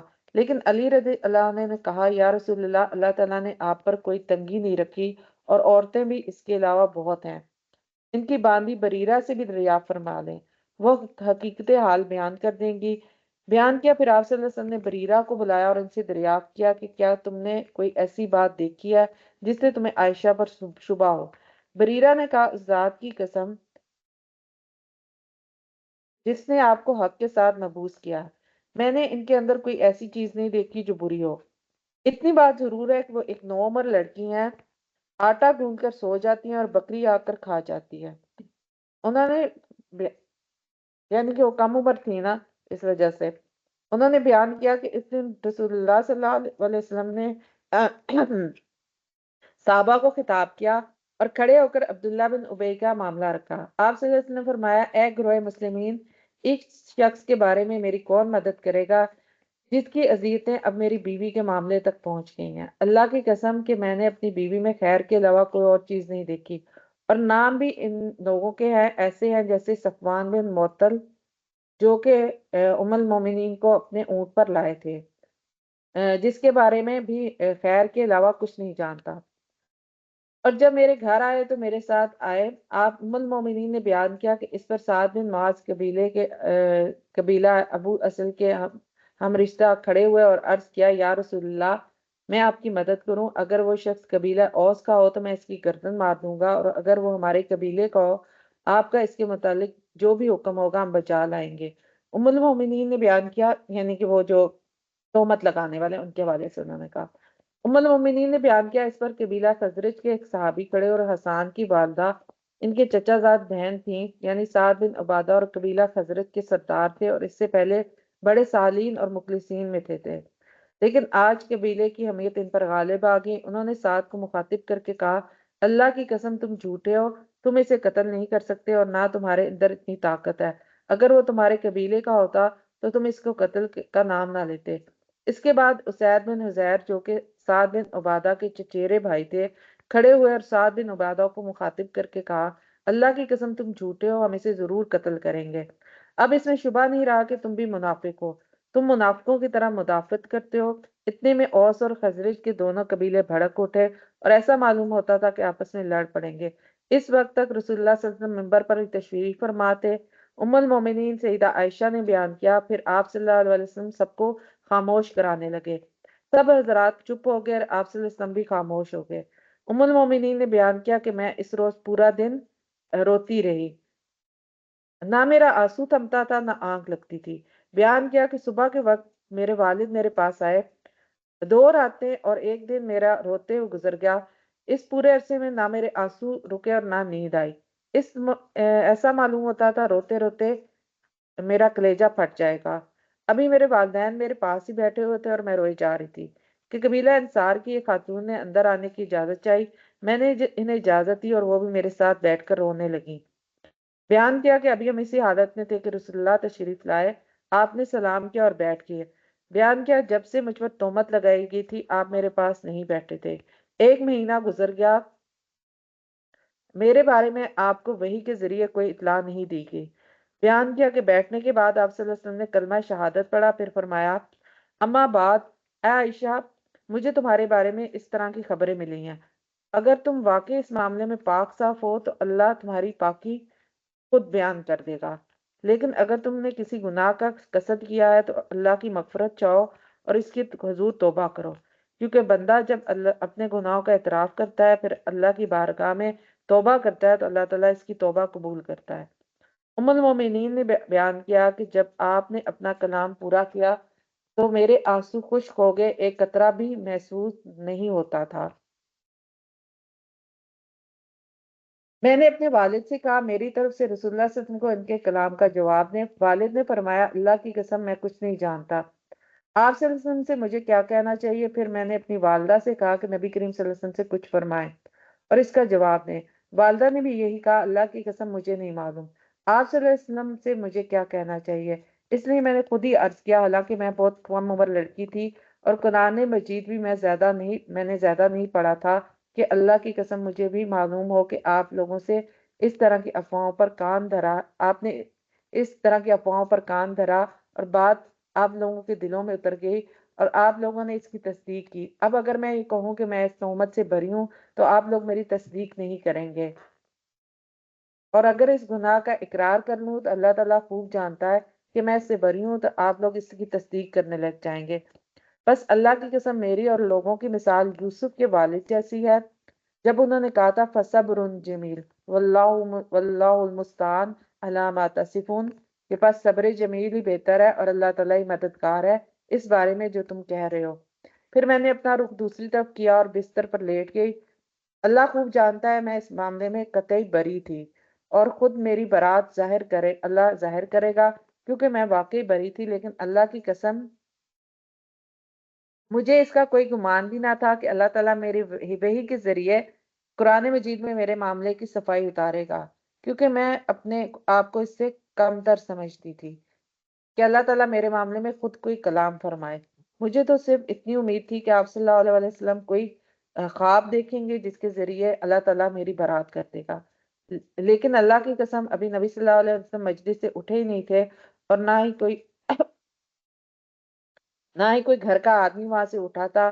آپ صلی اللہ علیہ وسلم پر وحی نازل ہونی شروع ہوئی، آپ پر وہ کیفیت طاری ہو گئی جو وحی کی شدت میں طاری ہوتی تھی۔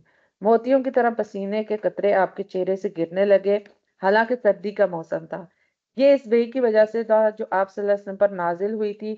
ام المومنین نے بیان کیا، پھر آپ کی وہ کیفیت ختم ہوئی تو آپ تبسم فرما رہے تھے۔ سب سے پہلا کلمہ جو آپ کی زبان سے نکلا وہ تھا، مبارک ہو عائشہ، اللہ تعالیٰ نے تمہاری برات نازل فرمائی۔ اس کے بعد رسول اللہ صلی اللہ علیہ وسلم نے 10 آیتیں سنائیں۔ میری والدہ نے مجھ سے کہا، اٹھو اور رسول اللہ صلی اللہ علیہ وسلم کا شکریہ ادا کرو۔ میں نے کہا، نہ ان کا شکریہ ادا کروں گی نہ آپ دونوں کا، بلکہ اللہ تعالیٰ کا شکر ادا کرتی ہوں جس نے میری برات نازل فرمائی، آپ لوگوں نے تو بہتان کا انکار تک نہ کیا۔ تو یہاں سے ہمیں یہ روایت کا پتہ چلتا ہے کہ یہ واقعہ اس کا پس منظر کیا تھا کس موقع پر یہ نازل ہوئی؟ تو اللہ نے قرآن میں واضح کر دیا کہ یہ الزام سراسر جھوٹا ہے۔ اللہ نے مومنین کو حکم دیا کہ کسی الزام پر بغیر ثبوت یقین نہ کریں۔ رسول اللہ صلی اللہ علیہ وسلم نے فرمایا، مسلمان کا خون، مال اور عزت دوسرے مسلمانوں پر حرام ہے۔ آیت نمبر 13 ہے، اور ان پر 4 گواہ کیوں نہیں لائے؟ تو جب وہ گواہ لائے تو اللہ تعالیٰ کے نزدیک وہی جھوٹے تھے۔ اور اگر تم پر دنیا اور آخرت میں اللہ تعالیٰ کا فضل اور اس کی رحمت نہ ہوتی تو یقیناً اس بات میں جس میں وہ پڑ رہ گئے تھے تمہیں ضرور بہت بڑا عذاب پہنچتا۔ تو اللہ تعالیٰ نے فرمایا کہ بہتان تراشنے والوں کے پاس کوئی دلیل نہیں تھی، اگر دنیا میں اللہ کی رحمت نہ ہوتی تو سخت عذاب آ چکا تھا۔ آیت نمبر 15 ہے، اور جب تم میں سے اپنی زبانوں کے ساتھ ایک دوسرے سے لے رہے تھے اور منہوں سے کہہ رہے تھے جس کا تمہیں کچھ بھی علم نہ تھا، اور تم اسے معمولی سمجھ رہے تھے، حالانکہ وہ اللہ تعالیٰ کے نزدیک بہت بڑی بات تھی۔ اور ایسا کیوں نہ ہوا کہ جو ہی تم نے اسے سنا اور کہہ دیا ہوتا تو ہمارے لیے مناسب نہیں تھا کہ ہم اس کے ساتھ کلام کریں، تو پاک ہے، یہ بہت بڑا بہتان ہے۔ تو مومنین کو خبردار کیا گیا کہ وہ بغیر تصدیق کے کسی بات کو نہ پھیلائیں۔ زبان کا غلط استعمال بہت بڑا گناہ ہے۔ رسول اللہ صلی اللہ علیہ وسلم نے فرمایا، آدمی کے جھوٹا ہونے کے لیے یہ کافی ہے کہ وہ ہر سنی سنائی بات بیان کر دے۔ آیت نمبر 17 اور 18 میں ہم دیکھتے ہیں کہ اللہ کی نصیحت کا بیان ہے۔ اللہ تعالیٰ تمہیں نصیحت کرتا ہے اس کے لیے جو دوبارہ کبھی تم اس کام کو کرو اگر تم مومن ہو، اور اللہ تعالیٰ تمہارے لیے آیات صاف صاف بیان کرتا ہے، اور اللہ تعالیٰ سب کچھ جاننے والا، کمال حکمت والا ہے۔ تو اللہ تعالیٰ مومنین کو نصیحت کرتا ہے کہ ایسے گناہوں سے بچیں۔ اللہ اپنی آیات کھول کر بیان کرتا ہے تاکہ لوگ سبق حاصل کریں۔ رسول اللہ صلی اللہ علیہ وسلم نے فرمایا، مومن وہ ہے جس کے زبان اور ہاتھ سے دوسرے مسلمان محفوظ رہیں۔ آیت نمبر 19 ہے، بلا شبہ جو لوگ یہ پسند کرتے ہیں کہ اہل ایمان میں بے حیائی پھیلے، بلا شبہ ان کے لیے دنیا اور آخرت میں دردناک عذاب ہے، اور اللہ تعالیٰ جانتا ہے جو تم نہیں جانتے۔ اور اگر تم پر اللہ تعالیٰ کا فضل اور اس کی رحمت نہ ہوتی تو یہ بلا شبہ اللہ تعالیٰ بے حد مہربان، نہایت رحم والا ہے۔ تو جو لوگ بے حیائی پھیلانے کے خواہش مند ہیں ان کے لیے سخت عذاب ہے۔ اللہ پاک و مہربان ہے، وہ جسے چاہے معاف کر دے۔ رسول اللہ صلی اللہ علیہ وسلم نے فرمایا، جو شخص کسی مومن کی پردہ پوشی کرتا ہے اللہ تعالیٰ قیامت کے دن اس کی پردہ پوشی فرمائے گا۔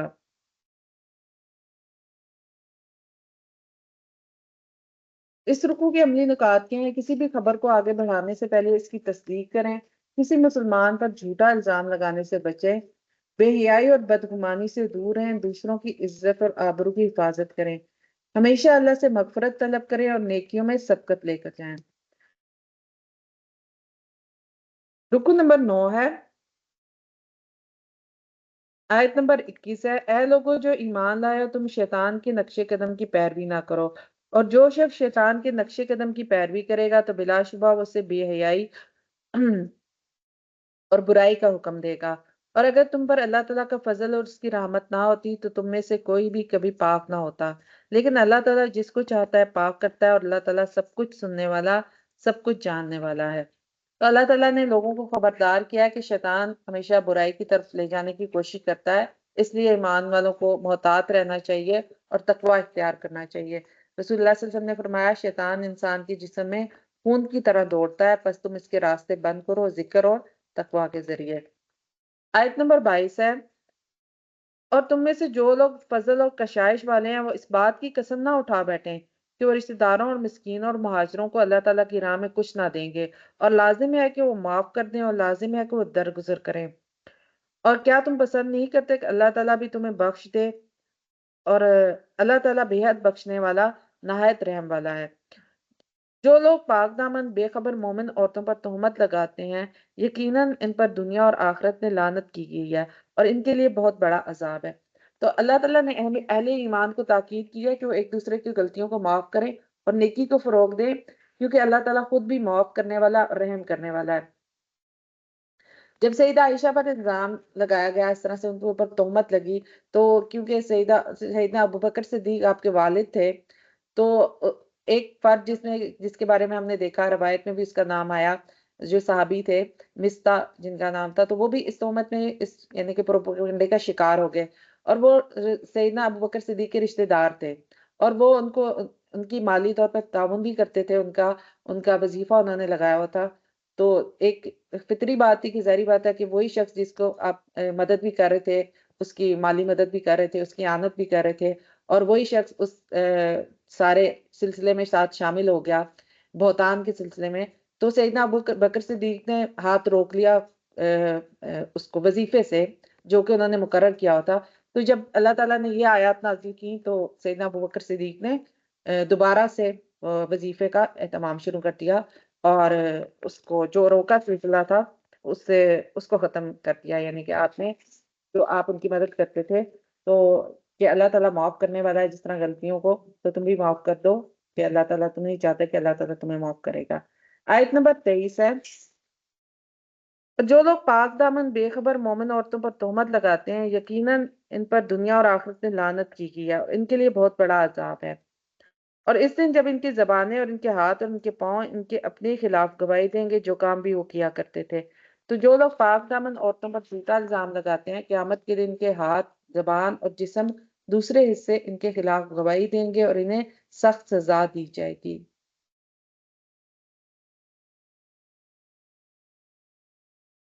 آیت نمبر 24، اس دن جب ان کی زبانیں اور ان کے ہاتھ اور ان کے پاؤں ان کے خلاف گواہی دیں گے جو کام بھی وہ کیا کرتے تھے، اس دن اللہ تعالیٰ انہیں پورا پورا بدلہ دے گا، اور جان لیں گے کہ بلا شبہ اللہ تعالیٰ ہی حق ہے، ظاہر کرنے والا ہے۔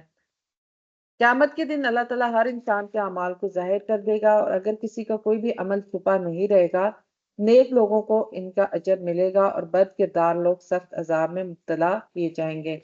آیت نمبر 26 ہے، خبیث عورتیں خبیث مردوں کے لیے اور خبیث مرد خبیث عورتوں کے لیے ہیں، اور پاکیزہ عورتیں پاکیزہ مردوں کے لیے ہیں، اور پاکیزہ مرد پاکیزہ عورتوں کے لیے ہیں۔ یہ لوگ ان باتوں سے بری کیے ہوئے ہیں جو لوگ کہتے ہیں کہ انہی کے لیے مغفرت اور باعزت رزق ہے۔ اللہ تعالیٰ فرماتا ہے کہ نیک لوگ نیکوں کے لیے ہیں اور برے لوگ بروں کے لیے ہیں۔ جو لوگ سچائی، نیکی اور پاکیزگی پر قائم رہتے ہیں، اللہ تعالیٰ ان کے درجات بلند کرتا ہے۔ رسول اللہ صلی اللہ علیہ وسلم نے فرمایا، دنیا میں جو کسی سے محبت کرتا ہے، قیامت کے دن وہ اسی کے ساتھ ہوگا۔ تو اس رکوع کے عملی نکات کیا ہیں؟ شیطانی وسوسوں سے بچیں اور نیکی کی راہ اختیار کریں، معاف کرنے والا بنیں، اللہ بھی آپ کو معاف کرے گا، جھوٹے الزامات لگانے اور بہتان بازی سے دور رہیں، قیامت کے دن کے لیے نیک اعمال کا ذخیرہ کریں، پاکیزہ زندگی گزاریں اور نیک لوگوں کے ساتھ رہیں۔ رکوع نمبر 10 ہے، اور یہاں اجازت لے کے گھروں میں داخل ہونے کے آداب بیان ہوئے ہیں۔ آیت نمبر 27 ہے، اے لوگوں جو ایمان لائے ہو، اپنے گھروں کے سوا دوسرے گھروں میں داخل نہ ہوا کرو یہاں تک کہ تم انس معلوم کر لو، اور اس کے رہنے والوں پر سلام بھیج دو، تمہارے لیے یہی بہتر ہے تاکہ تم نصیحت حاصل کرو۔ پھر اگر تم کسی کو ان میں نہ پاؤ تو ان میں داخل نہ ہو حتیٰ کہ تمہیں اجازت دے دی جائے، اور اگر تم سے کہا جائے کہ لوٹ جاؤ تو تم لوٹ جاؤ، اور تمہارے لیے زیادہ پاکیزہ ہے، اور اللہ تعالیٰ خوب جاننے والا ہے جو کچھ بھی تم کرتے ہو۔ تم پر کوئی گناہ نہیں تو تم اپنے گھروں میں داخل ہو جاؤ جن میں رہائش نہیں رکھی گئی، جن میں تمہارے فائدے کی کوئی چیز ہو، اور اللہ تعالیٰ جانتا ہے جو کچھ تم ظاہر کرتے ہو اور جو کچھ تم چھپاتے ہو۔ تو اللہ تعالیٰ نے تاکید کی ہے کہ کسی کے گھر میں داخل ہونے سے پہلے اجازت لی جائے، اگر اجازت نہ ملے تو زبردستی داخل نہ ہو۔ یہ آداب معاشرت اور پرائیویسی کے تحفظ کے لیے ضروری ہیں۔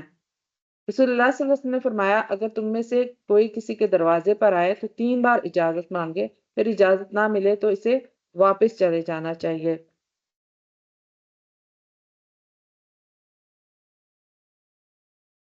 آیت نمبر 30 اور 31 ہے، آپ مومن مردوں سے کہہ دیں کہ وہ اپنی نگاہیں نیچے رکھیں اور اپنی شرم گاہوں کی حفاظت کریں، ان کے لیے زیادہ پاکیزہ ہے، یقیناً اللہ تعالیٰ اس سے پوری طرح باخبر ہے جو کچھ وہ کرتے ہیں۔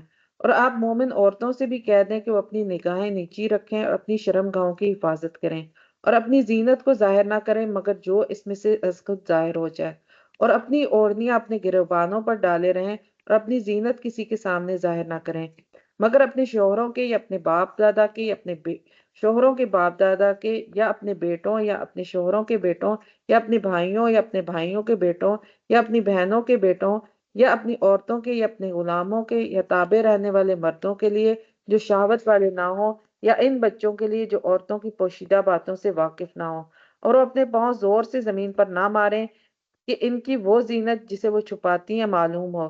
اور اے مومنو، تم سب مل کر اللہ تعالیٰ کی طرف توبہ کرو تاکہ تم فلاح پاؤ۔ تو مردوں اور عورتوں کو اللہ تعالیٰ نے ان آیات میں حکم دیا، پہلے مردوں کو اور پھر عورتوں کو، کہ وہ اپنی نگاہیں نیچی رکھیں، جو نگاہ ہی جو ہے وہ ابلیس کا جو ہے وہ ایک تیر ہے، جس کے ذریعے سے نگاہ سے سب سے پہلے گناہ کا آغاز ہوتا ہے۔ تو نگاہوں کی حفاظت کا اللہ تعالیٰ نے حکم دیا۔ شرم و حیا ایمان کا حصہ اور بے حیائی گناہ کی جڑ ہے۔ رسول اللہ صلی اللہ علیہ وسلم نے فرمایا شرم و حیا ایمان کا ایک حصہ ہے۔ خواتین کو غیر محرم مردوں کے سامنے اپنی زینت چھپانے کا حکم دیا گیا ہے۔ قریبی رشتہ داروں محرم کے سامنے پردے میں نرمی کی اجازت دی گئی ہے، یعنی جو محرم رشتے ہیں تو وہاں پر وہ والا حکم نہیں ہے جو غیر محرم کے سامنے ہوگا۔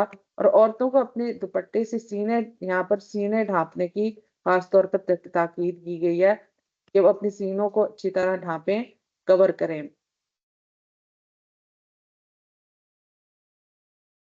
آیت نمبر 32، اور تم میں سے جو مرد اور عورتیں بغیر نکاح کے ہیں ان کے نکاح کر دو، اور تمہارے غلاموں اور تمہاری لونیوں میں سے جو نیک ہے ان کے لیے بھی، اگر وہ غریب ہیں تو اللہ تعالیٰ اپنے فضل سے انہیں غنی کر دے گا، اور اللہ تعالیٰ بڑی وسعت والا سب کچھ جاننے والا ہے۔ تو یہاں پر نکاح کو آسان بنانے کا حکم دیا گیا تاکہ فحاشی نہ پھیلے۔ غلاموں کی آزادی اور ان کی مالی مدد کی بھی ترغیب دی گئی ہے۔ رسول اللہ صلی اللہ علیہ وسلم نے فرمایا جو شخص نکاح کی استطاعت رکھتا ہو وہ نکاح کرے، کیونکہ یہ نکاح کو نیچے رکھنے اور شرم گاہ کی حفاظت کرنے کا ذریعہ ہے۔ تو اللہ رب العزت نے یہاں پر اپنی حفاظت کا حکم دیا، نگاہوں کو نیچے رکھنے کا حکم دیا، اسی طرح اپنے لباس کو، اپنی زینت کو، عورت کو حکم دیا کہ اپنی زینت کا اظہار نہ کرے، پاؤں کو زمین پر زیادہ زور سے نہ مار کے چلے، تو ان ساری چیزوں سے روکا ہے۔ پھر اللہ کے رسول صلی اللہ علیہ وسلم نے جیسے منع کیا کہ مساجد میں خوشبو لگا کر عورت نہ داخل ہو، اس چیز سے روکا گیا ہے۔ ایک روایت سے ہمیں پتہ چلتا ہے رسول اللہ صلی اللہ علیہ وسلم نے فرمایا دوستیوں کی دو قسمیں ایسی ہیں جنہیں میں نے نہیں دیکھا، ایک تو وہ جن کے پاس بیل کی دموں کی مانند کوڑے ہوں گے جن سے وہ لوگوں کو ماریں گے، اور ایک وہ عورتیں جو کپڑے تو پہنے ہوں گی لیکن ننگی ہوں گی اور مردوں کو مائل کرنے والی ہوں گی، یعنی کہ ان کا لباس اتنا باریک ہوگا جس سے جسم نظر آئے گا، مردوں کو مائل کرنے والی ہوں گی اور ان کی طرف مائل ہونے والی ہوں گی، ان کے سر کو گویا بختی اونٹوں کے کوہان کی طرح ایک طرف جھکے ہوں گے، اور وہ جنت میں نہیں جائیں گی بلکہ جنت کی خوشبو بھی نہیں سونگیں گی، یہاں تک کہ جنت کی خوشبو اتنے اتنے میل دور سے آتی ہوگی۔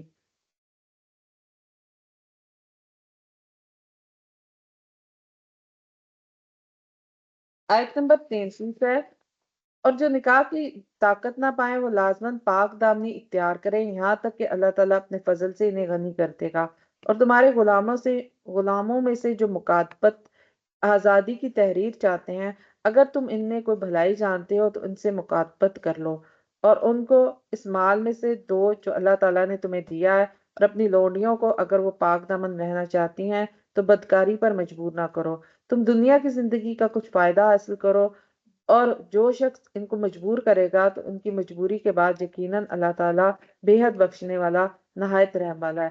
اللہ تعالیٰ نے حرام کاری سے بچنے کی سخت تاکید کی ہے کہ جو نکاح کی استطاعت نہ رکھتے ہو انہیں صبر اور پاک دامنی کو اختیار کرنا چاہیے۔ عبداللہ بن مسعود سے روایت ہے رسول اللہ صلی اللہ علیہ وسلم نے فرمایا اے نوجوانوں کی جماعت، جو کوئی تم میں سے نکاح کی قدرت رکھتا ہو اس پر لازم ہے کہ نکاح کر لے، کیونکہ نگاہ نیچی رکھنے والا اور شرم گاہ کی حفاظت کرنے والا ہے، اور جو کوئی استطاعت نہ رکھتا ہو اس کو چاہیے کہ وہ روزے رکھے، کیونکہ ایسا کرنا اس کے لیے ڈھال بن جائے گا۔ آیت نمبر 34 ہے، اور بلا شبہ یقیناً ہم نے تمہاری طرف واضح آیات اور ان لوگوں کی مثالیں جو تم سے پہلے گزر چکی ہیں متقیوں کے لیے ایک نصیحت بھی نازل کی ہے۔ تو اللہ تعالیٰ نے قرآن میں ہر حکم حکمت کے ساتھ نازل فرمایا، یہ ہدایات صرف ایک قوم کے لیے نہیں بلکہ قیامت تک کے انسانوں کے لیے ہیں۔ رسول اللہ صلی اللہ علیہ وسلم نے فرمایا میں تمہارے درمیان دو چیزیں چھوڑے جا رہا ہوں، جب تم ان کو مضبوطی سے تھامے رہو گے گمراہ نہ ہوگے، اللہ کی کتاب اور میری سنت۔ تو اس رکوع کے عملی نکات کیا ہیں؟ کسی کے گھر میں بغیر اجازت کے داخل نہ ہو، اپنی نظروں کی حفاظت کریں اور حیا اختیار کریں۔ خواتین کے لیے پردے کا اہتمام ضروری ہے۔ نکاح کو آسان بنائیں تاکہ معاشرے میں بے حیائی نہ پھیلے۔ بدکاری اور فحاشی سے مکمل اجتناب کریں۔ اللہ کی نازل کردہ ہدایت پر عمل کریں تاکہ دنیا اور آخرت سے کامیابی حاصل ہو۔ آیت نمبر 33 میں اللہ کے نور کی مثال دی گئی ہے۔ اللہ تعالیٰ آسمانوں اور زمین کا نور ہے۔ اس کی نور کی مثال ایک تاک کی سی ہے جس میں ایک چراغ ہے۔ چراغ ایک فانوس میں، اور فانوس ایسا ہے جیسے موتی کی طرح چمکتا ہوا تارا، اور یہ چراغ زیتون کے ایک مبارک درخت تیل سے روشن کیا جاتا ہے جو نہ شرقی ہے نہ غربی۔ قریب ہے کہ اس کا تیل خود ہی روشن ہو جائے، اگرچہ اسے آگ نے چھوا بھی نہ ہو۔ نور پر نور ہے۔ اللہ تعالیٰ اپنے نور کی طرف جس کو چاہتا ہے ہدایت دیتا ہے، اور اللہ تعالیٰ لوگوں کے لیے مثالیں بیان کرتا ہے، اور اللہ تعالیٰ ہر چیز کا خوب جاننے والا ہے۔ تو یہ آیت نور کہلاتی ہے، اور اس میں اللہ تعالیٰ کے نور کی عظمت بیان کی گئی ہے جو ہدایت کا سرچشمہ ہے۔ نبی صلی اللہ علیہ وسلم نے فرمایا، اللہ کے پاس قیامت کے دن 7 قسم کے لوگ سایہ پائیں گے۔ ان میں سے وہ شخص بھی ہوگا جو تنہائی میں اللہ کو یاد کرے اور اس کی آنکھیں آنسوؤں سے بھر جائیں۔ آیت نمبر 36 ہے، اس کی روشنی پانے والے ان گھروں میں ہوتے ہیں جن کے بارے میں اللہ تعالیٰ نے حکم دیا ہے کہ وہ بلند کیے جائیں، اور جن میں اس کے نام کو یاد کیا جائے، اور اس میں صبح و شام اس کی تسبیح بیان کرتے ہیں۔ وہ لوگ جنہیں تجارت اور خرید و فروخت اللہ تعالیٰ کی یاد سے اور نماز قائم کرنے سے اور زکوٰۃ ادا کرنے سے غافل نہیں کرتی، وہ اس دن سے ڈرتے رہتے ہیں جس دن دل اور آنکھیں الٹ جائیں گی، تاکہ اللہ تعالیٰ انہیں ان کے اعمال کی بہترین جزا دے اور اپنے فضل سے ان کو زیادہ دے، اور اللہ تعالیٰ جسے چاہتا ہے بے حساب رزق دیتا ہے۔ تو اللہ تعالیٰ فرماتا ہے کہ نیک لوگ وہ ہیں جو مساجد میں اللہ کا ذکر کرتے ہیں، نماز قائم کرتے ہیں، زکوٰۃ ادا کرتے ہیں، اور قیامت کے دن کے خوف سے عمل کرتے ہیں۔ رسول اللہ صلی اللہ علیہ وسلم نے فرمایا، جس کا دل مسجد سے لگا رہا، قیامت کے دن وہ اللہ کے عرش کے سائے میں ہوگا۔ آیت نمبر 39، اور جن لوگوں نے کفر کیا ان کے اعمال صحرا میں سراب جیسے ہیں جس کو پیاسا پانی خیال کرتا ہے، حتیٰ کہ جب وہاں آیا تو اس نے اس کو کچھ بھی نہ پایا، اور اپنے پاس اللہ تعالیٰ کو موجود پایا، پھر اللہ تعالیٰ نے اسے اس کا پورا حساب چکا دیا، اور اللہ تعالیٰ بہت جلد حساب لینے والا ہے۔ یا جیسے انتہائی گہرے سمندر میں تاریکیاں ہوں، جیسے ایک موج ڈھانپتی ہے، اس کے اوپر ایک اور موج ہے، اس کے اوپر ایک بادل ہے، اوپر تلے کئی اندھیرے ہیں، جب آدمی اپنا ہاتھ نکالے تو اسے قریب سے نہ دیکھ پائے، اور جس کو اللہ تعالیٰ ہی نور نہ دے اس کے لیے کوئی نور نہیں۔ اللہ تعالیٰ نے فرمایا کہ کافروں کے اعمال سراب کی مانند ہیں، اسی طرح میں سراب ریت جو ہے دور سے پانی نظر آتی ہے، قریب پہنچے تو وہ دھوکا واضح ہو جاتا ہے کہ وہ دھوکا تھا۔ تو اسی طرح کافروں کے اعمال بھی سراب کی مانند ہیں جو بظاہر اچھے لگتے ہیں مگر حقیقت میں ان کا کوئی فائدہ نہیں، جبکہ وہ اندھیروں میں پھنسے ہوئے ہیں۔ رسول اللہ صلی اللہ علیہ وسلم نے فرمایا، قیامت کے دن کچھ لوگ ایسے آئیں گے جو پہاڑوں جیسے بڑے اعمال لے کر آئیں گے، مگر اللہ انہیں دھول بنا دے گا۔ تو اس رکوع کے عملی نکات کیا ہیں؟ اللہ کا نور ہر جگہ ہے، ہمیں ہدایت اسی سے لینی چاہیے۔ نیک لوگوں کی زندگی روشنی سے بھرپور ہوتی ہے اور مساجد اور عبادت سے وابستہ ہوتے ہیں۔ کافروں کے اعمال سراب کی مانند ہیں جو حقیقت میں کچھ بھی نہیں ہے۔ آخرت کی کامیابی کے لیے ایمان، نیک اعمال اور اللہ کی رضا ضروری ہے۔ رکوع نمبر 12 ہے، آیت نمبر 41 ہے، اور کیا آپ نے نہیں دیکھا، یقیناً اللہ تعالیٰ کی تسبیح بیان کرتا ہے جو آسمانوں اور زمین میں ہے، اور پرندے بھی جو پر پھیلائے ہوئے ہیں، ہر ایک نے یقیناً اپنی نماز اور اپنی تسبیح کو جان لیا ہے۔ اللہ تعالیٰ خوب جاننے والا ہے جو کچھ وہ کرتے ہیں۔ اور آسمانوں اور زمین میں اللہ تعالیٰ ہی کی بادشاہت ہے، اور اسی کی طرف سب کو لوٹ کر جانا ہے۔ تو قرآن مجید بیان کرتا ہے کہ زمین و آسمان کی ہر چیز اللہ کی تسبیح کرتی ہے، پرندے بھی اپنے پروں کو پھیلائے اللہ کی تسبیح بیان کرتے ہیں۔ اللہ تعالیٰ ہر چیز کے عمل اور نیت کو خوب جانتا ہے۔ رسول اللہ صلی اللہ علیہ وسلم نے فرمایا، 2 کلمات ایسے ہیں جو زبان پر ہلکے، میزان میں بھاری اور رحمان کو محبوب ہیں، سبحان اللہ و بحمدہ، سبحان اللہ العظیم۔ آیت نمبر 43، کیا آپ نے نہیں دیکھا، یقیناً اللہ تعالیٰ بادل کو چلاتا ہے، پھر آپس میں ملاتا ہے، پھر اسے تہ در تہ بناتا ہے، پھر آپ بارش کو دیکھتے ہیں اس کے درمیان سے نکلتی ہے، اور آسمان کے ان پہاڑوں سے اولے نازل کرتا ہے جو آسمان میں ہے، پھر جس پر وہ چاہتا ہے اس کو پہنچاتا ہے، اور جس سے چاہتا ہے پھیر دیتا ہے، قریب ہے کہ اس کی بجلی کی چمک نگاہوں کو لے جائے۔ اور اللہ تعالیٰ ہی رات اور دن کو پلٹاتا ہے، بلا شبہ آنکھوں والوں کے لیے اس میں یقیناً عبرت ہے۔ اور اللہ تعالیٰ نے ہر جانور کو پانی سے پیدا کیا ہے، پھر ان میں سے کوئی پیٹ کے بل چلتا ہے اور ان میں سے کوئی 2 پاؤں پر چلتا ہے، اور ان میں سے کوئی 4 پاؤں پر چلتا ہے۔ اللہ تعالیٰ جو چاہتا ہے پیدا کرتا ہے، یقیناً اللہ تعالیٰ ہر چیز پر پوری قدرت رکھنے والا ہے۔ تو یہاں اللہ رب العزت نے فرمایا کہ اللہ تعالیٰ بادلوں کو چلاتا ہے، بارش برساتا ہے اور آسمان سے برف و زالہ برساتا ہے۔ یہ اللہ تعالیٰ ہی کی قدرت ہے، اللہ تعالیٰ کی رحمت ہے، وہی اسی کے حکم سے سب کچھ ہو رہا ہے۔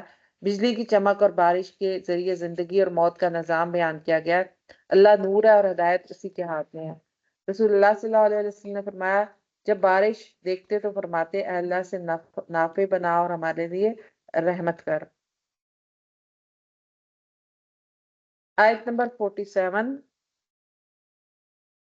اور وہ کہتے ہیں ہم اللہ تعالیٰ اور رسول پر ایمان لائے اور ہم نے اطاعت کی، پھر اس کے بعد ان میں سے ایک گروہ پھر جاتا ہے، یہ لوگ ہرگز ایمان لانے والے نہیں ہیں۔ اور جب انہیں اللہ تعالیٰ اور اس کے رسول کی طرف بلایا جاتا ہے تاکہ ان کے درمیان فیصلہ کرے، تو اچانک ان میں سے ایک گروہ منہ موڑنے والا ہوتا ہے، اور اگر حق ان کا ہی ہو تو رسول کی طرف فرمانبردار بن کر آ جاتے ہیں۔ کیا ان کے دلوں میں بیماری ہے یا وہ شک میں پڑے ہوئے ہیں؟ کیا وہ ڈرتے ہیں کہ اللہ تعالیٰ اور اس کے رسول ان پر ظلم کرے گا؟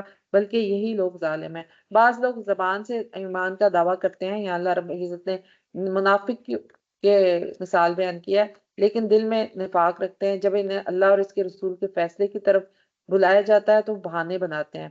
جو سچے مومن ہوتے ہیں وہ بغیر کسی حجت بازی کے اللہ اور اس کے رسول کے فیصلے کو قبول کر لیتے ہیں۔ عملی نکات کیا ہیں؟ اس رکوع کے ہر وقت اللہ کی تسبیح اور ذکر کریں، کیونکہ کائنات کی ہر چیز ایسا کر رہی ہے۔ اللہ کی قدرت کی نشانیاں بادل، بارش اور روشنی کے نظام میں دیکھیں اور اس پر غور و فکر کریں۔ اللہ اور اس کے رسول کے احکام کو دل سے قبول کریں، کیونکہ یہی حقیقی ایمان کی نشانی ہے۔ منافقانہ رویوں سے بچیں اور سچی دیانت اور وعدے کی پاسداری کریں۔ آیت نمبر 51، اور یہ اگلا رکوع ہے۔ در حقیقت مومنوں کی یہ بات ہوتی جب انہیں اللہ تعالیٰ اور اس کے رسول کی طرف بلایا جاتا ہے اور ان کے درمیان فیصلہ کر دے، اور وہ کہتے ہیں ہم نے سنا اور ہم نے فرما برداری کی، اور یہی لوگ فلاح پانے والے ہیں۔ تو ایمان والوں کی پہچان یہ ہے کہ جب انہیں اللہ اور اس کے رسول کی طرف بلایا جاتا ہے تو وہ فوراً قبول کرتے ہیں، بغیر کسی شک و شبہ کے۔ رسول اللہ صلی اللہ علیہ وسلم نے فرمایا، تم میں سے کوئی اس وقت تک مومن نہیں ہو سکتا جب تک اپنی خواہشات کو میرے لائے ہوئے دین کے تابع نہ کر دے۔ آیت نمبر 52 ہے، اور جو اللہ تعالیٰ اور اس کے رسول کی فرما برداری کرے گا اور اللہ تعالیٰ سے ڈرے اور اس کی نافرمانی سے بچے تو یہی لوگ کامیاب ہیں۔ اور انہوں نے اللہ تعالیٰ کی قسمیں کھائیں، اپنی پختہ قسمیں، کہ یقیناً آپ انہیں حکم دیں تو وہ ضرور نکلیں گے، یعنی جہاد کے لیے۔ آپ کہہ دیں قسمیں نہ کھاؤ، معلوم اطاعت ہی کافی ہے، بلا شبہ اللہ تعالیٰ اس کی پوری خبر رکھنے والا ہے جو تم عمل کرتے ہو۔ آپ کہہ دیں اللہ تعالیٰ کی اطاعت کرو اور رسول کی اطاعت کرو۔ پھر بھی اگر تم منہ موڑو گے تو رسول کی صرف وہ ذمہ داری ہے جو تم پر بوجھ ڈالا گیا ہے، اور تم پر وہ ذمہ داری ہے جو تم پر بوجھ ڈالا گیا ہے، اور اگر تم اس کی اطاعت کرو گے تو ہدایت پاؤ گے، اور رسول کے ذمہ صاف پہنچا دینے کے سوا کچھ نہیں ہے۔ تو جو لوگ اللہ اور اس کے رسول کی اطاعت کرتے ہیں، برائیوں سے بچتے ہیں، وہی اصل میں کامیاب ہے۔ اللہ کے احکامات سے روح گردانی گمراہی کا سبب بنتی ہے۔ رسول اللہ صلی اللہ علیہ وسلم نے فرمایا، جو شخص مجھے اپنے درمیان حکم مانے اور پھر میرے فیصلے کو نہ مانے وہ مومن نہیں ہے۔ آیت نمبر 55، اللہ تعالیٰ نے ان کے ساتھ وعدہ کیا ہے جو تم میں سے ایمان لائے اور نیک عمل کیے، اور ان کو وہ زمین میں ضرور بضرور جانشین بنائے گا، جیسا کہ اس نے ان سے پہلے لوگوں کو جانشین بنایا تھا، اور ان کے لیے ان کے دین کو ضرور بضرور اقتدار دے گا جسے اللہ تعالیٰ نے ان کے لیے پسند کیا ہے، اور وہ ضرور بضرور ان کے خوف کے بعد بدل کر امن دے گا۔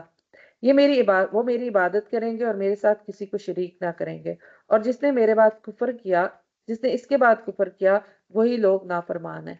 تو اللہ تعالیٰ یہ وعدہ فرماتا ہے کہ جو لوگ ایمان لائے، نیک عمل کرتے رہے، انہیں زمین میں اللہ تعالیٰ خلافت عطا کرے گا اور اسلام کو سربلندی حاصل ہوگی۔ رسول اللہ صلی اللہ علیہ وسلم نے فرمایا، اللہ تعالیٰ اس امت کے معاملے کو مکمل کر دے گا یہاں تک کہ کوئی کافر باقی نہیں رہے گا مگر وہ اسلام میں داخل ہو جائے گا۔ آیت نمبر 56 ہے، اور نماز قائم کرو اور زکوٰۃ ادا کرو اور رسول کی اطاعت کرو تاکہ تم پر رحم کیا جائے۔ جن لوگوں نے کفر کیا آپ ان کے بارے میں ہرگز گمان نہ کریں کہ وہ زمین میں عاجز کر دینے والے ہیں، اور ان کا ٹھکانہ آگ ہے اور یقیناً وہ بہت بری لوٹ کر جانے کی جگہ ہے۔ اللہ رب العزت فرماتے ہیں کہ جو لوگ نماز قائم کرتے ہیں، زکوٰۃ ادا کرتے ہیں اور رسول کی اطاعت کرتے ہیں، وہی اللہ کی رحمت کے مستحق ہے۔ جو نافرمانی کرتے ہیں ان کے لیے عذاب ہے۔ رسول اللہ صلی اللہ علیہ وسلم نے فرمایا، منافق کی 3 نشانیاں: جب بولے جھوٹ بولے، جب وعدہ کرے تو خلاف ورزی کرے، اور جب امانت دی جائے تو خیانت کرے۔ اس رکوع کے عملی نکات کیا ہیں کہ ہر معاملے میں اللہ اور اس کے رسول کے فیصلے کو مقدم رکھیں، دین کی بات سن کر اس پر فوری عمل کریں، اپنے فیصلے اور طرز زندگی کو شریعت کے مطابق ڈھالیں، دین پر استقامت اور صبر کو اختیار کریں، ایمان اور نیک اعمال کے ذریعے دین کی سربلندی میں کردار ادا کریں، نماز اور زکوٰۃ کی پابندی کریں، مکمل اطاعت اور خلوص کے ساتھ دین پر عمل کریں، نفاق اور دوغلے پن سے مکمل اجتناب کریں۔ رکن نمبر 14 ہے اور آیت نمبر 58 ہے، اے لوگوں جو ایمان لائے ہو وہ تم سے لازماً اجازت طلب کریں گے جن کے مالک تمہارے دائیں ہاتھ ہوئے، اور وہ بھی جو تم میں سے ابھی بلوغت کی عمر تک نہیں پہنچے۔ اجازت طلب کریں گے 3 بار، فجر کی نماز سے پہلے اور دوپہر کو جب تم اپنے کپڑے اتار کر رکھ لیتے ہو، اور عشاء کی نماز کے بعد۔ یہ 3 اوقات پردے کے اوقات ہیں، ان کے بعد تم پر کوئی گناہ اور نہ ہی گناہ ہے، نہ ہی ان پر تم ایک دوسرے پر کثرت سے چکر لگانے والے ہو۔ اسی طرح اللہ تعالیٰ تمہارے لیے آیات کی وضاحت کرتا ہے، اور اللہ تعالیٰ سب کچھ جاننے والا، کمال حکمت والا ہے۔ اور جب تمہارے بچے بلوغت کی عمر کو پہنچ جائیں تو لازماً ہے اجازت طلب کریں، جیسے اس سے پہلے کہ لوگ اجازت طلب کرتے تھے۔ اس طرح اللہ تعالیٰ اپنی آیات تمہارے لیے کھول کر بیان کرتا ہے تاکہ اللہ تعالیٰ خوب جاننے والا، کمال حکمت والا ہے۔ تو یہاں اللہ رب العزت نے گھر میں داخل ہونے اور گھر کے اندر کے بھی آداب بتا دیے۔ بچوں اور خادموں کو مخصوص اوقات میں داخلے کے بغیر والدین کے کمرے میں داخل ہونے سے منع کیا گیا، اور خاص طور پر 3 اوقات مقرر کے حوالے سے خاص طور پر احتیاط زیادہ برتنے کا حکم دیا گیا۔ وہ فجر سے پہلے، پھر دوپہر میں اور عشاء کے بعد۔ تو یہ ایسے اوقات ہوتے ہیں جب انسان آرام کا وقت ہوتا ہے یا ایسی حالت میں ہوتا ہے، تو کوئی داخل ہوگا کمرے میں تو ایسی حالت ہو سکتی ہے جو اس کے لیے ناگوار ہو۔ پھر بالغ ہونے کے بعد ہر شخص کو ہمیشہ اجازت لے کر داخل ہونے کا حکم دیا گیا ہے کہ یہ تو نابالغ بچے کے لیے بھی ان اوقات کو سکھانا ضروری ہے والدین کو، جو بچے بھی بالغ نہیں ہیں، اور جو نابالغ ہیں تو وہ جو بالغ ہو گئے ہیں وہ پھر ہر وقت کے لیے ان کے لیے اجازت ضروری ہے۔ رسول اللہ صلی اللہ علیہ وسلم نے فرمایا، اگر کوئی گھر میں داخل ہوتے وقت سلام کہے اور اللہ کا ذکر کرے تو شیطان کہتا ہے یہاں میری کوئی جگہ نہیں ہے۔ آیت نمبر 60 ہے، اور بیٹھ رہنے والی عورتیں جو نکاح کی امید نہیں رکھتی سو ان پر کوئی گناہ نہیں کہ وہ اپنے کپڑے اتار کر رکھ دیں، جبکہ وہ زینت ظاہر کرنے والی نہ ہو، اور یہ کہ وہ اس سے بھی بچیں تو ان کے لیے بہتری ہے، اور اللہ تعالیٰ سب کچھ سننے والا، سب کچھ جاننے والا۔ یعنی کہ وہ بوڑھی خواتین جو ضعیف ہو گئی ہیں، جو اپنے نکاح کی خواہش نہیں رکھتی، ان کے لیے پردے میں نرمی کی اجازت دی گئی ہے، تاہم حیا اور تقوی زیادہ بہتر ہے کہ وہ بھی اس کو اختیار کریں گی تو یہ بھی پسندیدہ ہوگا۔ آیت نمبر 61 ہے، اندھے پر کوئی تنگی نہیں اور لنگڑے پر کوئی تنگی نہیں اور بیمار پر کوئی تنگی نہیں، اور نہ ہی تمہارے اپنے اوپر ہے کہ تم اپنے گھروں سے کھاؤ، یا اپنے باپ دادا کے گھروں میں سے، یا اپنی ماؤں کے گھروں سے، یا اپنے بھائیوں کے گھروں سے، یا اپنی بہنوں کے گھروں سے، یا اپنے چچاؤں کے گھروں سے، یا اپنی پھوپھیوں کے گھروں سے، یا اپنے ماموؤں کے گھروں سے، یا اپنی خالاؤں کے گھروں سے، یا اس گھر سے جس کی چابیوں کے تم مالک بنے ہو، یا اپنے دوست کے گھر سے کھاؤ۔ تم پر کوئی گناہ نہیں کہ تم سب مل کر کھاؤ یا الگ الگ۔ پھر جب تم گھروں میں داخل ہوا کرو تو اپنے لوگوں کو سلام کرو، اللہ تعالیٰ کی طرف سے بڑا بابرکت اور پاکیزہ تحفہ ہے۔ اسی طرح اللہ تعالیٰ تمہارے لیے آیات کھول کر بیان کرتا ہے تاکہ تم سمجھو۔ تو یہاں اللہ رب العزت نے حکم دیا کہ رشتہ داروں، یتیموں، مسکینوں اور دوستوں کے گھروں میں کھانے کی اجازت دی گئی ہے۔ نابینا، لنگڑے اور بیمار افراد کے ساتھ کھانے میں بھی کوئی حرج نہیں ہے۔ جب بھی کسی کے گھر جاؤ تو سلام کہو، کیونکہ یہ برکت اور خیر کا ذریعہ ہے۔ رسول اللہ صلی اللہ علیہ وسلم نے فرمایا، سلام کو عام کرو، کھانا کھلاؤ، صلہ رحمی کرو، اور رات کو نماز پڑھو، جنت میں سلامتی کے ساتھ داخل ہو جاؤ گے۔ اس رکوع کے عملی اوقات کیا ہیں؟ بچوں کو پردے اور اجازت کے آداب سکھائیں تاکہ گھر کا تقدس برقرار رہے۔ بزرگوں کے احترام اور ان کے لیے آسانیوں کو ترجیح دیں۔ کھانے پینے کے وقت رشتہ داروں اور مستحقین کا خیال رکھیں تاکہ بھائی چارہ اور محبت بڑھے۔ گھر میں داخل ہوتے وقت ہمیشہ سلام کریں، کیونکہ اس سے برکت اور محبت بڑھتی ہے۔ رکن نمبر 15 ہے، آیت نمبر 62 ہے، در حقیقت ایمان والے وہی ہیں جو اللہ تعالیٰ اور اس کے رسول پر ایمان لائے، اور جب کبھی اجتماعی کام کے موقع پر ان کے ساتھ ہوتے ہیں تو وہاں سے وہ نہیں جاتے حتیٰ کہ اس سے اجازت طلب کر لیں۔ یقیناً جو لوگ آپ سے اجازت طلب کرتے ہیں وہی اللہ تعالیٰ اور اس کے رسول پر ایمان لاتے ہیں۔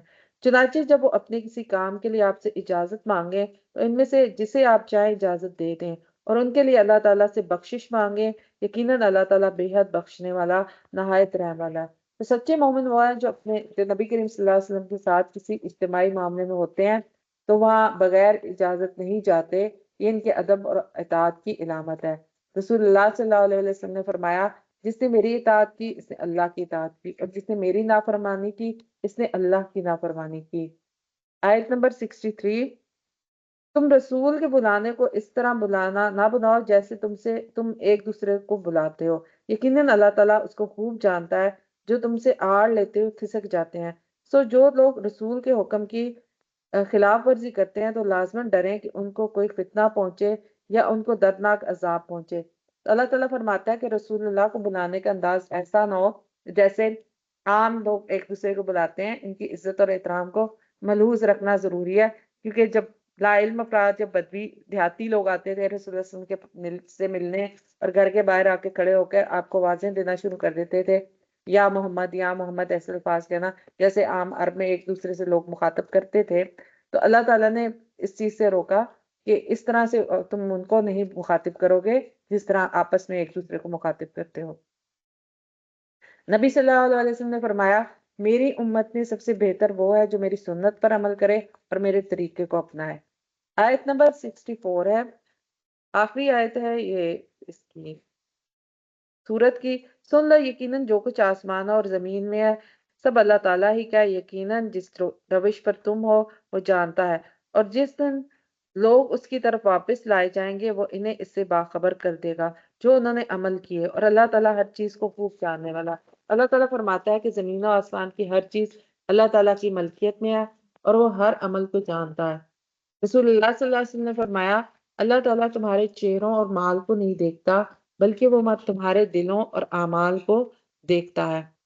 اس رکوع کے عملی نکات کیا ہیں؟ اجتماعی معاملات میں قیادت کی اطاعت ضروری ہے۔ رسول اللہ صلی اللہ علیہ وسلم کا ادب اور احترام ہر مومن پر فرض ہے۔ اللہ تعالیٰ ہر چیز کو جانتا ہے، اس لیے نیت اور عمل دونوں کو درست رکھنا چاہیے۔ قیامت کے دن ہر عمل کا حساب ہوگا، اس لیے زندگی کو نیکی کے راستے پر ڈالیں۔ الحمدللہ رب العالمین، دیکھتے ہیں کہ یہاں اللہ کے فضل سے سورہ نور مکمل ہوئی۔ اللہ تعالیٰ کے فضل سے ہم نے قرآن کے مبارک حصے کو مکمل کیا۔ اللہ تعالیٰ ہمیں ان کی ہدایت کو سمجھنے اور اپنی زندگیوں میں اس کو اپنانے کی توفیق عطا فرمائے۔ ہمیں سورہ نور سے جو ہم اس کو سورہ نور کے نور سے ہمارے دلوں کو، ہماری زندگی کو منور کر دے، ہمیں پاکیزگی، حیا اور سچائی پر قائم رکھے، اور ہمیں قربانی، اخلاص اور دین میں مکمل سپردگی عطا فرما دے، اور ہمیں ایمان، خشوع، نیک اعمال کی توفیق عطا فرمائے جو کامیاب لوگوں کی نشانیاں ہیں۔ ہمیں سچائی، عدل اور نرمی اختیار کرنے والا بنائے، ہماری خطائیں معاف فرما دے اور ہمیں دنیا اور آخرت میں سرخرو فرما دے۔ آمین یا رب العالمین۔ وآخر دعوانا ان الحمد للہ رب العالمین۔ سبحانک اللہم و بحمدک، نشہد ان لا الہ الا انت، نستغفرک و نتوب الیک۔ السلام علیکم ورحمۃ اللہ وبرکاتہ۔